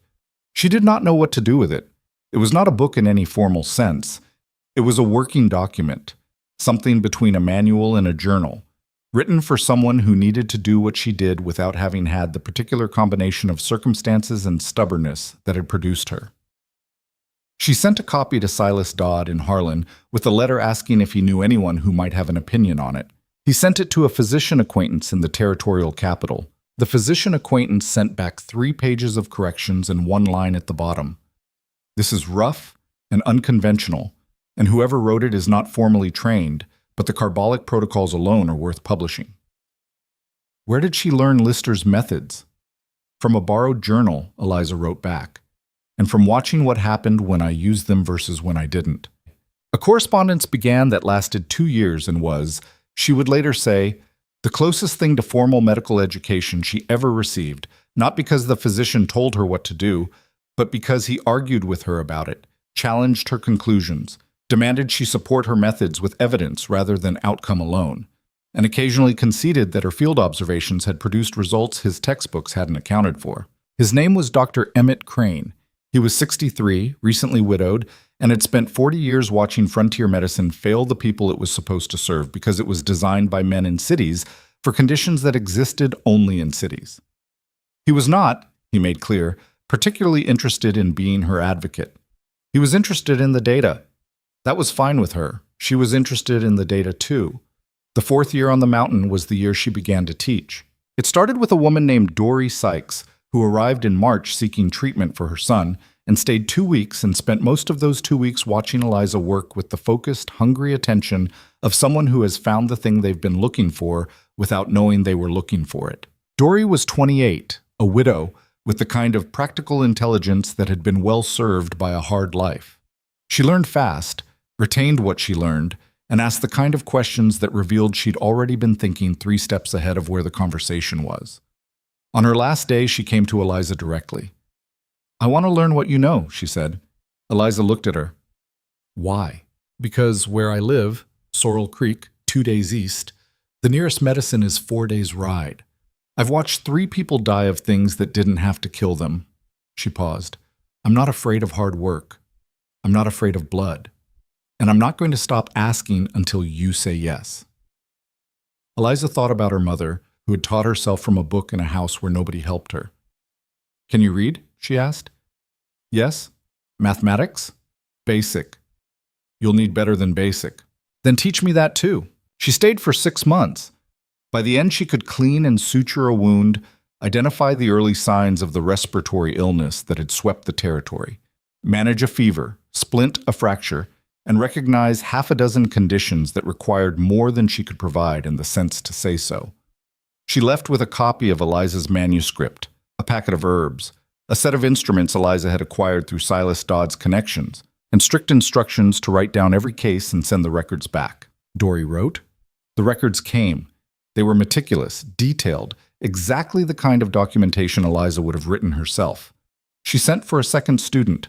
By the end of that year, she had 4 women who had passed through the mountain cabin and gone back to their communities carrying what they'd learned, and Eliza had begun to understand that what she was doing was not simply treating patients. It was building something. The shape of it was still unclear. She didn't have a word for it yet, didn't know if it had a precedent, but it was real and it was growing, and it was, she thought, considerably harder to shut down than one woman on a mountain. It was Cole who made her say it out loud.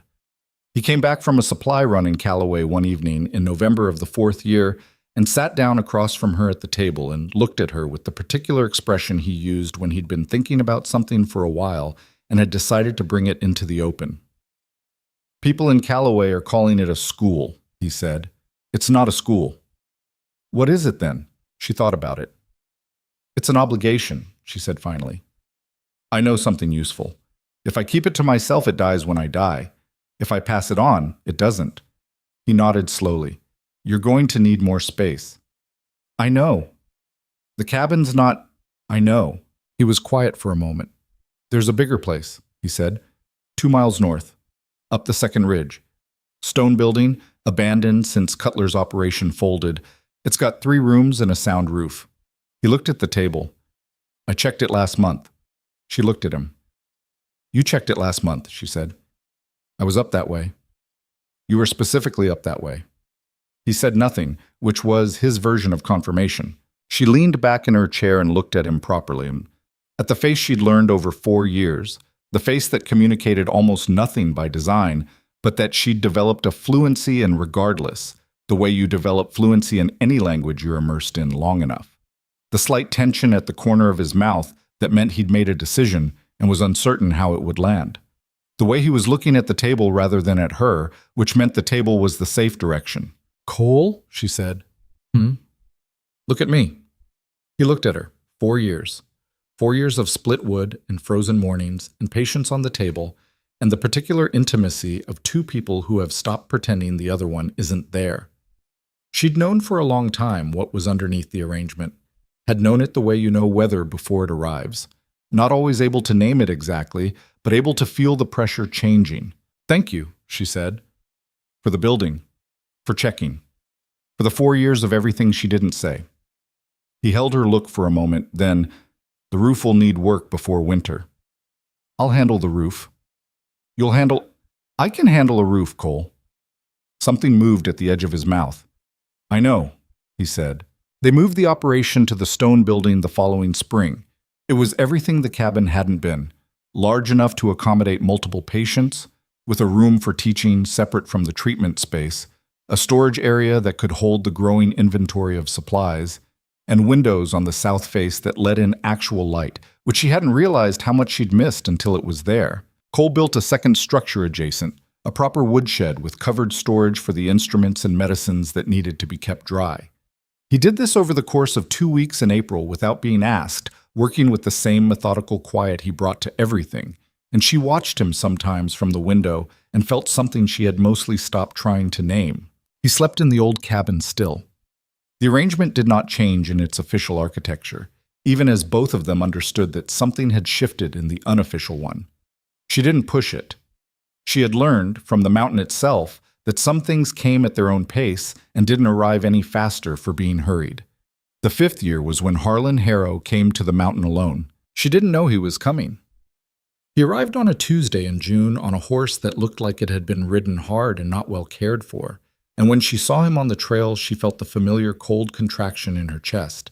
Not fear exactly, more like the body's memory of fear, the physical record of 100 moments in childhood when that silhouette had meant something was about to get worse. He looked very bad. Not just the thin she'd noticed the previous year, something further.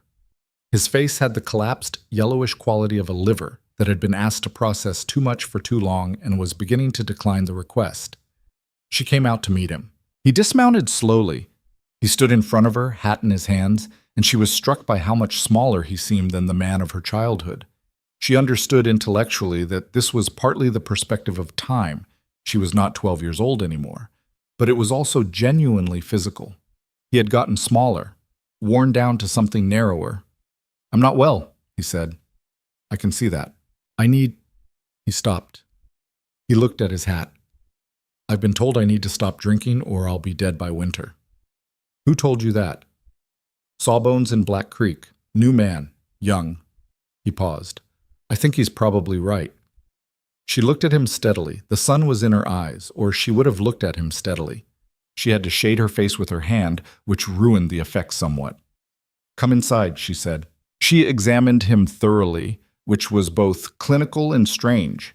The strange part being the particular knowledge you have of a person's body when you've lived in proximity to them, even an unhappy proximity, for the first 18 years of your life. The sawbones in Black Creek had been right. The liver was in serious distress. There were other concerns, lungs that had been affected by years of indifferent self-care, a heart that was working harder than it should. How long have you been like this? She said, pressing carefully at his right side. He made a sound. It got worse fast. Last 6 months. It didn't get worse fast. You stopped noticing it less. She straightened. If you stop drinking immediately and completely, you'll likely have 3 or 4 years. If you continue, less than 1. She looked at him. I can't make that choice for you. He was quiet. He was looking at the ceiling of the treatment room. The stone ceiling, rough but solid, chinked with mortar she'd mixed herself. Your mother, he said. She was always the one who knew what to do. When I lost her, he stopped. Don't, she said. I'm not asking you to forgive anything. Good. Because I'm not ready to discuss that. He looked at her then. What are you ready for? She thought about that honestly. She was not ready for the conversation where he explained himself, and she understood him, and the wound healed cleanly. She suspected that conversation would never be entirely available to either of them. The wound was too old and too specific to heal that way, but she was a woman who had spent 5 years learning what to do with things that didn't resolve cleanly. I'm ready to treat what's in front of me, she said. Medically. You can stay here for 2 weeks. I'll manage the immediate crisis. After that, you go back and you make the choice, and it's yours. He nodded. I'm not doing this because we're reconciled, she said. I'm doing this because it's what I do. People come here and I treat them. You're a person. I know, he said, very quietly. I know that's all I am to you right now. She didn't answer that. She went to prepare what she needed. He stayed 2 weeks. It was not easy. Detoxification was a physical ordeal she'd dealt with twice before with other patients and that she had no illusions about, and he went through it with a grimness that she found she could not entirely close herself to. He was difficult and occasionally irrational, and twice in the night she heard sounds from his room that she went to check on with the careful neutrality of a practitioner, not a daughter. On the 8th day, he was through the worst of it. He sat up and ate something solid and slept for 14 hours and woke looking wrung out, but human. On the 11th day, he found her in the teaching room where she was working with Dory's latest records, and he stood in the doorway for a while before she acknowledged him. What do you need? She said, without looking up. I want to tell you something. You don't need my permission to speak. He came in. He sat down on the bench along the wall, the bench she used when she had students, and he sat the way men sit when they're carrying something they've been carrying too long and are finally putting it down. When your mother died, he said, I fell apart. I know you know that. You were there. What you don't know is that I knew I was falling apart and I didn't know how to... He stopped, started again. I took it out on you because you were there, because you looked like her, because every time I looked at you, I could see what I'd lost and I didn't have anywhere to put that, so I put it on you instead. She was not writing anymore. She was looking at the page, but she was not seeing it. I know, she said. I've known that for a long time. Does knowing make it no? She looked up. It makes it explicable. That's not the same thing. He nodded. He looked at his hands. You turned out... He stopped. He seemed to be working against something. I don't have words for what you turned out to be. I don't have words that are good enough. And I know that's not... I know that doesn't fix anything. It doesn't. I know. She looked at him, at her father, at this diminished man on a bench in her teaching room, trying to say the thing he should have said years before he had a medical reason to come to her. And she felt the full complicated weight of it. The anger that had never entirely resolved. The grief for the childhood that had been a particular shape of difficult. The reluctant, inconvenient recognition that the man in front of her was not the man of her childhood exactly. That people could erode into something their younger selves might not have predicted. None of it added up to forgiveness. Not yet. Maybe not ever in the complete way she suspected he was hoping for. But there was something she could offer that was honest. I don't hate you, she said. I want you to know that.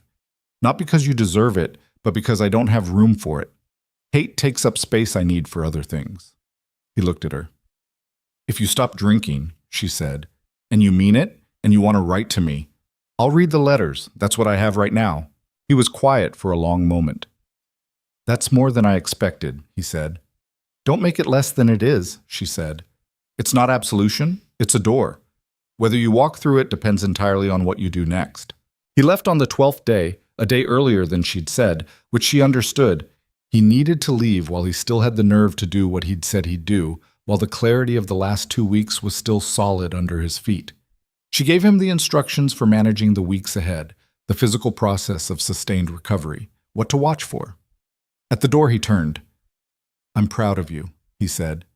"I know it doesn't erase anything," she said, "but I heard it." He rode down the trail and she watched him go, same as she'd watched everyone go. Her father, the outlaws, the officials, all the patients who had come broken and left less so. She watched until the trail swallowed him. Cole was at the woodshed. "How'd it go?" he said. "I don't know yet," she said honestly. "Ask me in a year." She went back inside. She picked up Dory's records and continued where she'd left off, because the work was always there. And it was always the most reliable thing, the one constant in a life that had asked her to hold a lot of contradictions at once. The letter from Black Creek came in August, not from her father, from a woman she didn't know, a woman named Pearl, who wrote in a careful, small hand that suggested someone who had learned to write as an adult and treated the skill with corresponding care. The letter said that Pearl's daughter, 17 years old, was in a situation that Pearl could not describe fully in writing, but that she trusted Eliza would understand if she came. She said she had heard about Eliza from a man named Thomas Reed, who had said Eliza was the kind of person who didn't turn away from things. She read it twice. She had not been to Black Creek in 5 years. She told Cole that evening. He looked at her for a moment. "You going?" "Yes." "When?" "3 days. I need to arrange things here first." She looked at the letter. "Cole, I'll come." "You don't have to." "I know." He picked up his coffee, which was barely warm by now, and drank it like it was fine. "When have I ever had to?" She almost said something.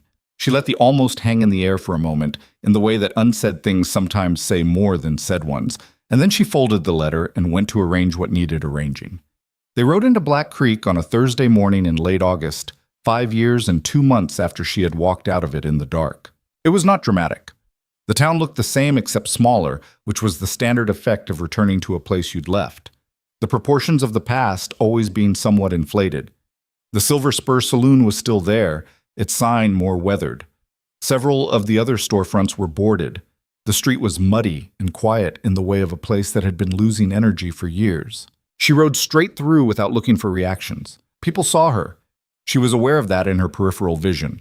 A woman on a good horse, trail clothes, the bearing of someone who had gotten comfortable with being exactly who she was.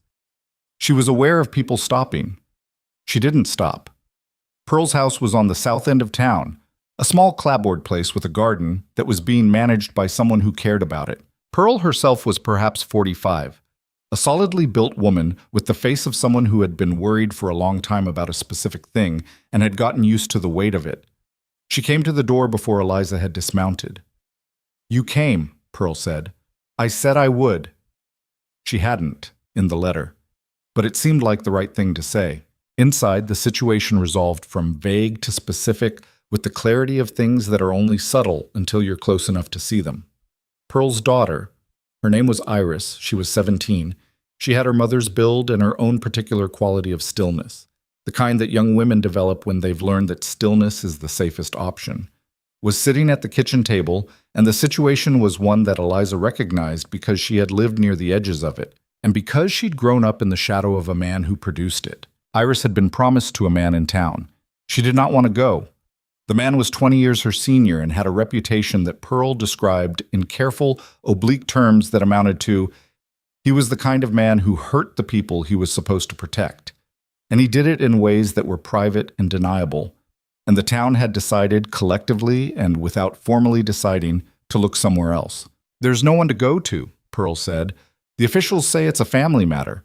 The Reverend says she should be grateful." She looked at Eliza. "Thomas Reed said you were someone who offered a way out." Eliza sat across from Iris. The girl looked at her steadily, not hopeful exactly. She'd learned to manage hope carefully, in the way of someone who's had it fail them, but present, paying attention. "What do you want?" Eliza asked her. "To not be there," Iris said. She didn't gesture or specify. She didn't need to. "What are you good at?" Iris looked slightly surprised by the question. "Sewing. I can read. I'm good with numbers." She paused. "I learn fast. People tell me that." Eliza thought about Dory Sykes, who had arrived at the mountain with a wounded child and stayed to become someone who could save one. She thought about the 4 women who had come after Dory, each of them carrying something that had been spent entirely on surviving a situation that didn't deserve them. "I have a place," she said. "It's hard and it's isolated and the work is relentless, but it's yours if you want it. You'd learn medicine, real medicine, the kind you can practice and pass on. You'd be paid once you're able to work, and nobody—" She held Iris's gaze. "Nobody is going to tell you that you belong to them." Iris looked at her. For a long moment, the 17-year-old in front of her was measuring something. The size of the offer, the trustworthiness of the person making it, all the ways a thing that sounds like rescue can turn out to be a different kind of cage. "Why?" Iris asked. "Because someone did it for me," Eliza said, "and I've owed that debt for 5 years." A silence in the kitchen. Pearl's hands were folded on the table. Outside, the August day was hot and still, Black Creek going about its diminished business. "When do we leave?" Iris said. Before they left, the next morning, early, in the particular way that Eliza had learned to leave places she was done with, she walked into the Silver Spur Saloon. She didn't go looking for it. She found herself in front of it, on the way from Pearl's house to where the horses were stabled, and she stopped and looked at it and then pushed the door open. It was mid-morning. A few men, not the same men mostly. People moved in and out of dying towns. Hitch was still behind the bar, older, the squint more permanent than before. He recognized her immediately. The room went quiet in the way rooms go quiet when something walks in that doesn't fit the expected inventory of the space. She walked to the bar.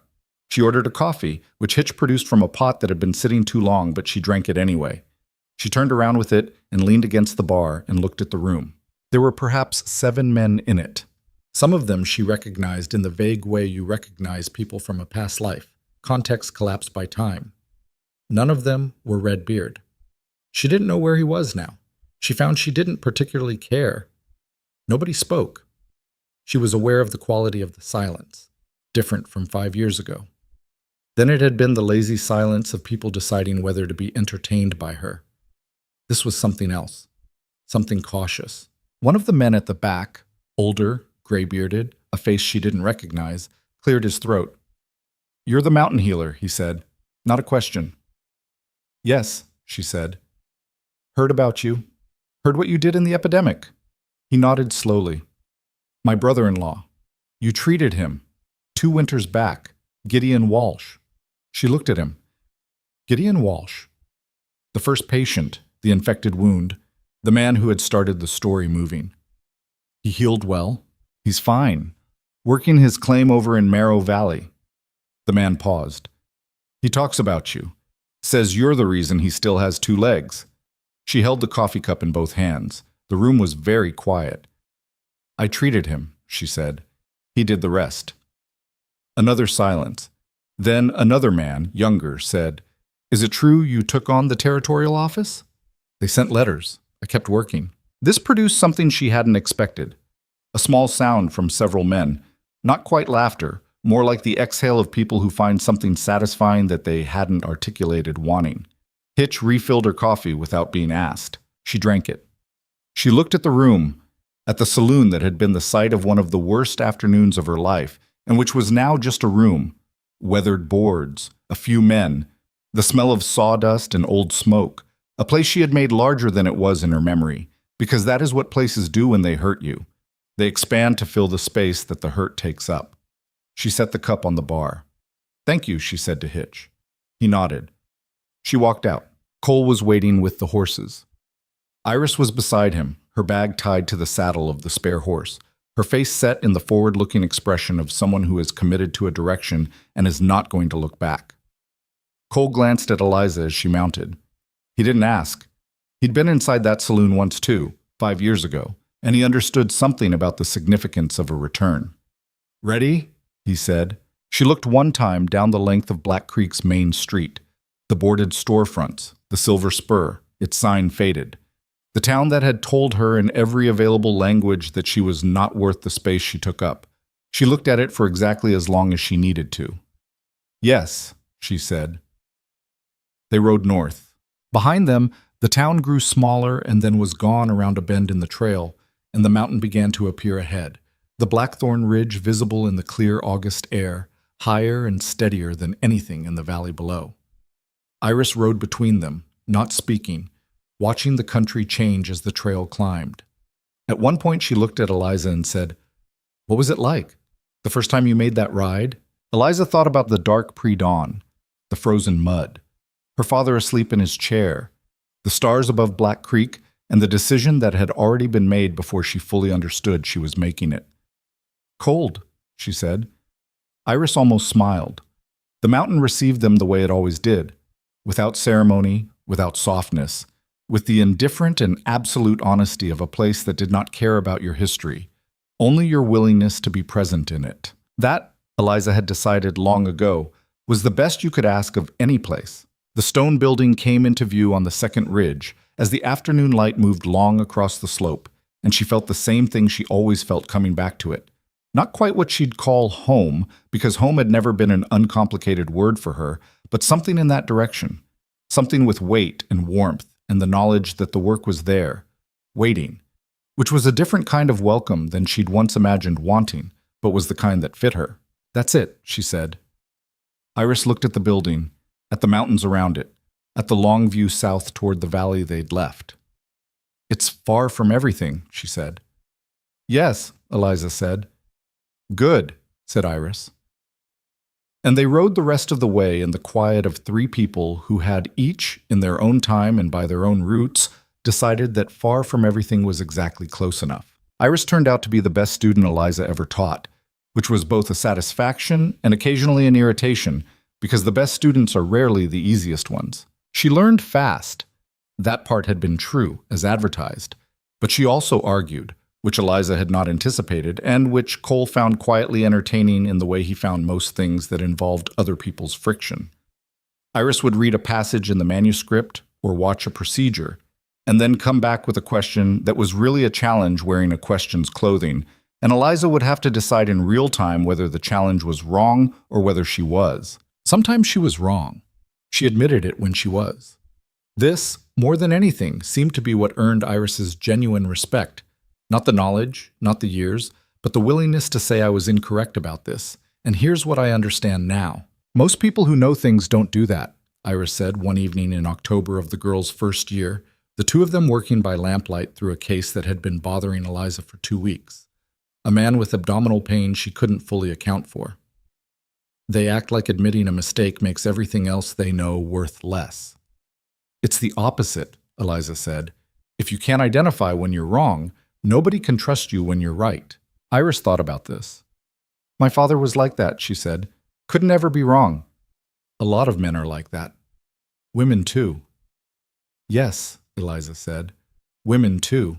It's not about being a man or a woman. It's about being afraid." Iris looked at the case notes. "Are you ever afraid? Still, I mean.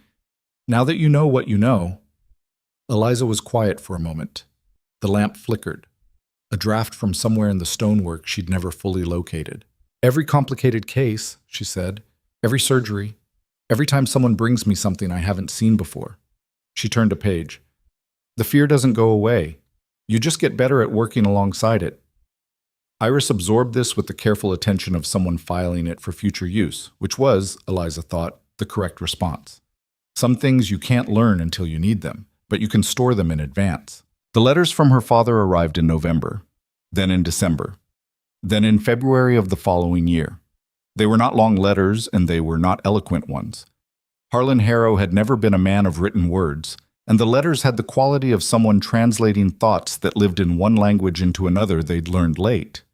But they came, and they were honest in the specific way that honesty is honest when it's not trying to accomplish anything, when there's no audience and no transaction underneath. He had stopped drinking.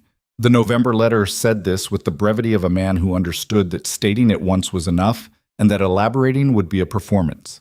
He was attending to the small things, the house, the property, the accumulated neglect of years. He mentioned her mother twice across the 4 letters, the way you mention someone when you've stopped being afraid to. She wrote back. Short letters, careful ones. Not the letters of a reconciliation. She was precise with herself about what this was and what it wasn't. But correspondence. an acknowledgement that he existed and that she was willing to mark that in some small way. Cole read over her shoulder once, not intending to, just passing behind her at the table, and she was aware of it and did not turn. "Is it helping?" he asked. "I don't know," she said. "Something is. Maybe it's just the writing." He put his hand on her shoulder briefly. Just that. Then he moved on to whatever he'd been heading toward. She sat with the warmth of it for a moment, the specific warmth of being touched by someone who touched you only when they meant it. Then she folded the letter and wrote the reply. The manuscript was published in the territorial capital in the 7th year, through connections that Silas Dodd had built over time, and that Dr. Emmett Crane had finally, after 2 years of arguing about it, lent his name to as a formal endorsement. It was not published by a major house. It was a small printing, 200 copies, funded partly by Dodd's legal firm and partly by a collection among the communities that had benefited from the mountain clinic. The title was plain, at Eliza's insistence: Practical Methods in Frontier Medicine and Surgery by E. Harrow, with notes by Dr. E. Crane. She held the first copy for a long time before she opened it. She sat at the table in the stone building, the copy in her hands, and thought about her mother's book, the battered, soft-paged Practical Medicine and Surgery for the Frontier Physician that had been her inheritance and her education and the thread that connected her to a woman she'd lost when she was 11. She thought about reading it at 14 by firelight, while her father was somewhere else being someone she tried not to know about. She thought about packing it into a canvas sack in the dark and carrying it out of a house she never returned to. Her mother's book had been written by a man named James Hadley, who had never met them and never known they existed and had no idea that his work would pass through a dead woman's hands into a living child's, and then from that child's hands into a cabin on a mountain, and from that cabin into the hands of 28 patients during an epidemic, and from those patients into the stories they told in the communities that sent their sick to the Blackthorn Ridge because of what those stories said. Eliza opened her own book and read the first page. It was not beautiful writing. It was not trying to be. It was clear and specific and functional, written for someone who needed to do something difficult in conditions that would not cooperate. It was, she thought, exactly what it needed to be. She closed it. She put it on the shelf next to her mother's book. Cole came in from outside an hour later, stomping mud from his boots, and saw the 2 books on the shelf side by side and stood looking at them for a moment. "There it is," he said. "There it is," she agreed. He sat down. He picked up the jar of preserves from the table. It was a new jar. She made them every year now, partly because she genuinely liked peach preserves, and partly because the jar on the table had become a thing between them that neither of them had ever named and neither of them intended to. He turned it once. "Eliza," he said. She looked up. He was looking at the jar, not at her, which meant he was about to say something that was going to cost him something, which was the only circumstance under which Cole Mercer was ever uncertain about where to look. "I want to ask you something," he said. "Ask." He looked up. His eyes were the same pale gray they'd always been, the color of winter sky, and she had spent 7 years learning to read what was in them. And what was in them now was not complicated. It was, in fact, the simplest thing she'd seen in them. "I would like," he started, stopped, looked at the jar, looked back at her. "I know the arrangement we have isn't—" Another stop. He exhaled. "I am not good at this." "I know," she said. "I'm aware of—" "Cole." She said it the way she'd learned to say his name over 7 years. Not a command, not a softness exactly, just his name, carrying the full weight of all the time they'd been in the same space and chosen, repeatedly, to stay there. "I know what you're trying to say." He looked at her. "Yes," she said. A pause. "I haven't said it yet," he said. "You've been saying it for 7 years." She held his look, and the answer is yes. Something in his face did what it rarely did. It moved. Not dramatically, just the slight release of something that had been held at a particular tension for a very long time. He set the jar down. He looked at his hands. He looked back at her. "All right," he said. "All right," she said. Outside, the mountain was doing what it always did. Indifferent, absolute, asking nothing and promising nothing, and providing everything that the people on it had the grit to find. The Blackthorn Ridge in late spring, the snow off the south faces, the creek running clear, the pines releasing their particular smell into air that was still cold enough to taste. It was not a fairy tale resolution. They were two middle-aged people at a table with a jar of peach preserves and 7 years of shared difficulty and the specific knowledge of each other that comes from being present through bad weather and hard work and failure and the times you do not know what to do and do it anyway. They were not young, and they were not simple, and nothing about what they were to each other was going to be simple. But simple had never been the thing she was after. Dory Sykes came back to the mountain in the 8th year, not as a student, but as something closer to a colleague, and she brought with her a woman named Frances, who had been trained by Dory in Sorrel Creek, and who had then trained 2 women in the communities east of there. Frances was quiet and observant, and technically precise in a way that complemented Dory's more intuitive approach, and Eliza watched them work together and felt something she would have had difficulty articulating if anyone had asked. What she was watching was the thing she'd started without knowing she was starting it. 7 years ago, when she'd carried peach preserves into a saloon and walked out with a coin and an offer and enough desperation to say yes. It had been a single thread then.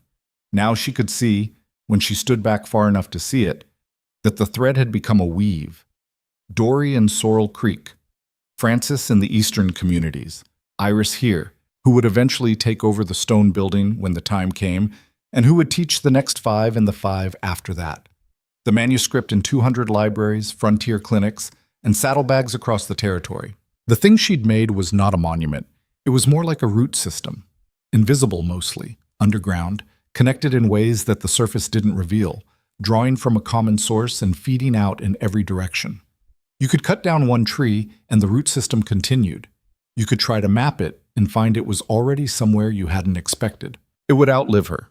That was the point. That had always been the point, she understood now, looking back at the beginning from the vantage of 8 years, not her survival, which had felt urgent and primary at the time, but was in retrospect only the precondition for everything else. The point was that it would keep going after she was done. Her mother had run out of time before she could put everything she knew somewhere it would last. Eliza had spent 8 years making sure she didn't make the same mistake. The letter about her father arrived in October of the 9th year. It came from a woman in Black Creek named Mrs. Adler, who appeared to be a neighbor, who wrote to inform Eliza that Harlan Harrow had passed peacefully in his sleep 3 weeks prior, that he had asked her to write if something happened, that he had left the property to Eliza in a document he'd had drawn up by the local notary the previous spring. He had been sober for 4 years. Mrs. Adler mentioned this not as an accolade, but as a simple fact, the way you record facts that seem worth recording. Eliza read the letter at the table. Cole was outside. Iris was in the treatment room with a patient. The stone building was doing its usual thing, sounds of work and weather, and the daily particulars of a place where things were always happening. She sat with the letter for a while. She had not been waiting for her father to die. She had not been waiting for anything from him in particular. The letters had been their own thing, separate from any expectation of a resolution or an ending. But she found that the news had a specific weight to it, a weight that was not entirely grief and not entirely anything else, but some combination she didn't have a word for. The closing of something. The final edge of a shape she'd been living with for so long that she'd stopped being able to see the whole of it. She thought about the chair by the cold fireplace, the bottle on its side, the man asleep while she packed her bag in the dark. She thought about the man on the bench in the teaching room, trying to find words that fit the size of what he owed. Both things were true, and neither canceled the other, and she was old enough now to hold them both without needing them to resolve into something simpler. She folded the letter. She sold the Black Creek property through Silas Dodd and used the money to fund a second stone building on the eastern ridge, larger than the first, with a proper surgery and a room that could serve as a library for the growing collection of medical texts and case records she'd been accumulating for a decade. She did not name it. She did not name any of it after herself, which was a decision she made quietly and never explained, because the explanation would have sounded like false modesty, and it wasn't. It was simpler than that. She knew what her name meant and what it didn't mean, and she knew that the thing she'd built was going to outlast her name regardless, and that was exactly right. Cole's health began to decline in the 11th year. It was not sudden. It was the way things go when someone has spent the better part of their life in extreme weather doing physical work that asks the body for more than it has. A gradual accumulation of debts the body eventually presents for payment. His lungs, mostly. The altitude and the winters and the decades of living outdoors. She treated what she could treat. managed what she could manage, refused to treat him differently than she treated anyone else, because she understood that treating him differently would be worse for both of them. He didn't complain. This was not stoicism performing itself. He wasn't the kind of man who refused to acknowledge pain as a point of pride. He just didn't see the utility of complaining about things that weren't going to be improved by the complaint. If something could be done, he said so. If something couldn't, he noted it and moved on. "You're going to have to slow down," she told him in February of the 12th year, in the blunt way she told everyone things that needed to be said plainly. "I know," he said. "I mean, actually slow down, not what you think slow down means." He almost smiled. "I know what slow down means." "Do you?" He looked at her. "Eliza, I know." She looked back at him. At the face she had learned so completely that she sometimes forgot she'd once been a stranger to it, had once seen only a man at a bar whose silence had a particular quality she couldn't place. The pale eyes, the lines, the beard that was gray now where it had once been dark. "I don't want to have this conversation," she said. "I know. We're having it anyway." "Yes." She looked at her hands. "We are." He died in March of the 13th year, on a clear, cold morning, in the bedroom of the stone building that he had helped build, and in which he had spent every winter for years refusing to admit the altitude was getting harder. He went in the way he'd lived, without theater, without excess, in the middle of things he hadn't finished, which was probably the most honest way any life ends. She was with him. She had been with him for 12 years by then, in all the ways that counted, and she held his hand while his breathing changed and then stopped, and she sat with him afterward for a while in the clean silence of a room that had held more than most rooms are asked to hold. Then she called Iris, who came and stood in the doorway and said nothing, because Iris had known Eliza long enough to know that nothing was the right thing. She buried him on the ridge, on the south-facing slope where he'd once showed her how to hold through a shot, where the afternoon sun hit longest. The ground was still partly frozen, and it was hard work, and she did most of it herself, which she'd been told was inappropriate and which she'd ignored, because the work itself was what she needed, and because there was something right about doing it with her own hands for the person who had once shown her what her own hands were capable of. She missed him in the specific, ordinary ways that you miss someone who has been woven into the daily fabric of your life. The absence at the table, the missing sound of him at the woodshed, the chair that sat in the particular relationship to the fire that he had established years ago and that she did not rearrange. She also missed him in the larger way, the way that doesn't diminish over time, but that you learn to carry differently, redistributing the weight until it becomes part of your posture, rather than something you're actively holding up. She kept working. Of course she kept working. The work had never been separate from the rest of it. Not from the grief, not from the love, not from the fear, not from the determination. The work was where all of those things went. It always had been. Iris took over the main clinic 3 years after Cole died, as planned and as she'd been prepared for since she was 17. She was 30 now, and she had the manner of someone who had grown into exactly the right size for herself. Not perfect, still argued about things, still occasionally wrong in ways she had to sit with and reckon with, but present in her work with the full weight of someone who had chosen it completely. The network by that point stretched across 4 territories. 12 trained practitioners, each of them trained by someone who had been trained by Eliza or trained by someone she'd trained. The chain of knowledge running forward through time the way the creek on the Blackthorn Ridge ran down the mountain. Not straight, not without obstruction, but continuous, unbroken. Eliza was 51 when she sat down with the second manuscript. The first had been a manual, a working document. This one was different. She wrote it over 2 winters, and it was the record of everything she had learned that was harder to codify. Not procedures, but principles. Not techniques, but the thinking underneath the techniques. What it meant to treat someone who didn't trust you. What it meant to fail and keep going. What you owed to the people who came to you with nothing but their need, and what you could honestly offer them, and how you held the gap between those 2 things. She wrote a chapter about May, the 6-year-old who had died in the epidemic. She wrote it without softening it, without turning it into a lesson about acceptance or a story about learning limits. She wrote it as what it was, a loss that she had done everything right to prevent, and that had happened anyway, and that she still thought about, and that she would always think about, and that was part of the cost of doing what she did, and that you did not get to put down. She wrote a chapter about her mother.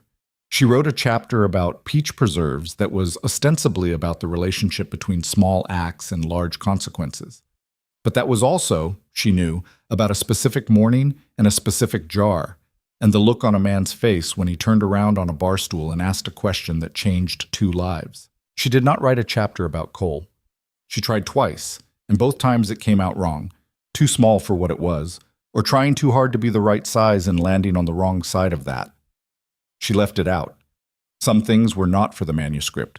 Some things were for the chair by the fire, and the jar on the table, and the ridge on the south-facing slope. Dr. Emmett Crane had died 4 years earlier, but his younger colleague, a woman named Dr. Sarah Feld, one of only 3 women practicing licensed medicine in the territory, who had written to Eliza the year before with the specific combative respect of someone who had read both manuscripts twice and had opinions about every chapter, published the second book under her endorsement. The response was different from the first. The first book had been received with the cautious interest that unconventional things receive when they're too clearly useful to dismiss.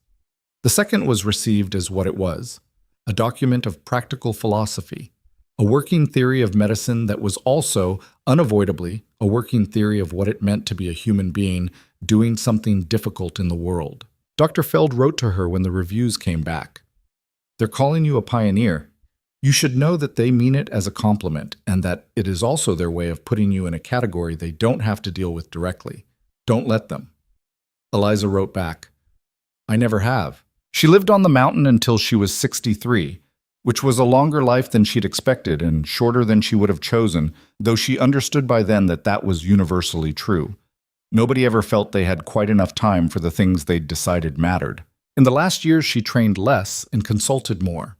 Students came to her from further now, including 2 young men who had initially been skeptical and then were not, who learned the carbolic methods and the suture techniques and the philosophy of "I don't know" and went back to their licensed practices carrying all of it. She did not remark on the irony. She let the work speak, which it had always done more reliably than she did. Iris was with her at the end, as she had been with Cole. The mountain was quiet. The creek was running. The Blackthorn Ridge held the afternoon light the way it always had, without any awareness of what was happening on its south-facing slope, which was, Eliza thought, entirely appropriate. She had asked Iris once, years before, what she thought the point of all of it was. Not in a despairing way. She'd asked it the way she asked most things, as a genuine inquiry, curious what someone else's answer would be. Iris had thought about it. "You showed people that where they started wasn't where they had to stay," Iris said. "That's not nothing." "It's not a philosophy," Eliza said. "No, it's better than a philosophy. It's proof." She thought about that now. Lying in the room that looked south over the slope, the windows showing the sky and the tops of the pines, and the particular quality of late light that the Blackthorn Ridge produced in autumn, gold and clear and undecorated, she thought about a woman who had walked into a saloon with 12 jars of peach preserves and been laughed out of it, and had made a choice in the dark of a pre-dawn morning with everything she owned in a canvas sack, and had spent the years after that choosing over and over to be present in the hard places instead of absent from them. She had not been a saint. She'd been wrong about things, wrong often, wrong sometimes in ways that had cost people something. She'd been afraid more than she'd been brave, or maybe brave in spite of being afraid, which was not the same thing but was probably the better thing. She'd been difficult and stubborn and occasionally unable to see past her own certainty. And she'd been grateful every time someone she'd taught came back and showed her where she'd been wrong. She had loved imperfectly. She had worked as well as she knew how. She had taken the thing that was given to her, one tattered book, one terrible year, one man asking one question in a bar, and she had made it into something that would outlast her by generations. Not because she was chosen. She had not been chosen. Nobody had looked at the heavyset woman with mud on her boots and the wrong kind of silence in her face and thought, "There is someone who is going to matter." The choosing had been entirely hers, the decision, made and remade every morning for more than 30 years, to be someone who mattered to the people in front of her whether or not the world had decided she was supposed to. That was the whole of it. That was the thing she'd learned and tried to pass on, and that she hoped, in the way that you hope things when you're done and cannot verify them yourself, had reached the people who needed it. You do not wait to be told you are worth something. You decided in the dark, with your bag packed and the door closed behind you, and then you walk into whatever the night is offering and you figure out the rest as you go. Iris held her hand. The light moved across the wall. The mountain held still, as mountains do, and the creek ran. And somewhere to the south, the territory that had once tried to shut her down was full of people alive because of what she had built. Many of them not knowing her name, most of them not needing to. All of them carrying forward something that had started with a woman who refused to believe she was worthless, in a dying town, in a winter that tried its best to be permanent. The light on the wall was very gold. Then Eliza Harrow stopped reaching for breath and was still. Outside, the Blackthorn Ridge received the evening the way it received everything, without ceremony, without acknowledgement, with the absolute and indifferent permanence of a place that has been here long before anyone and will be here long after.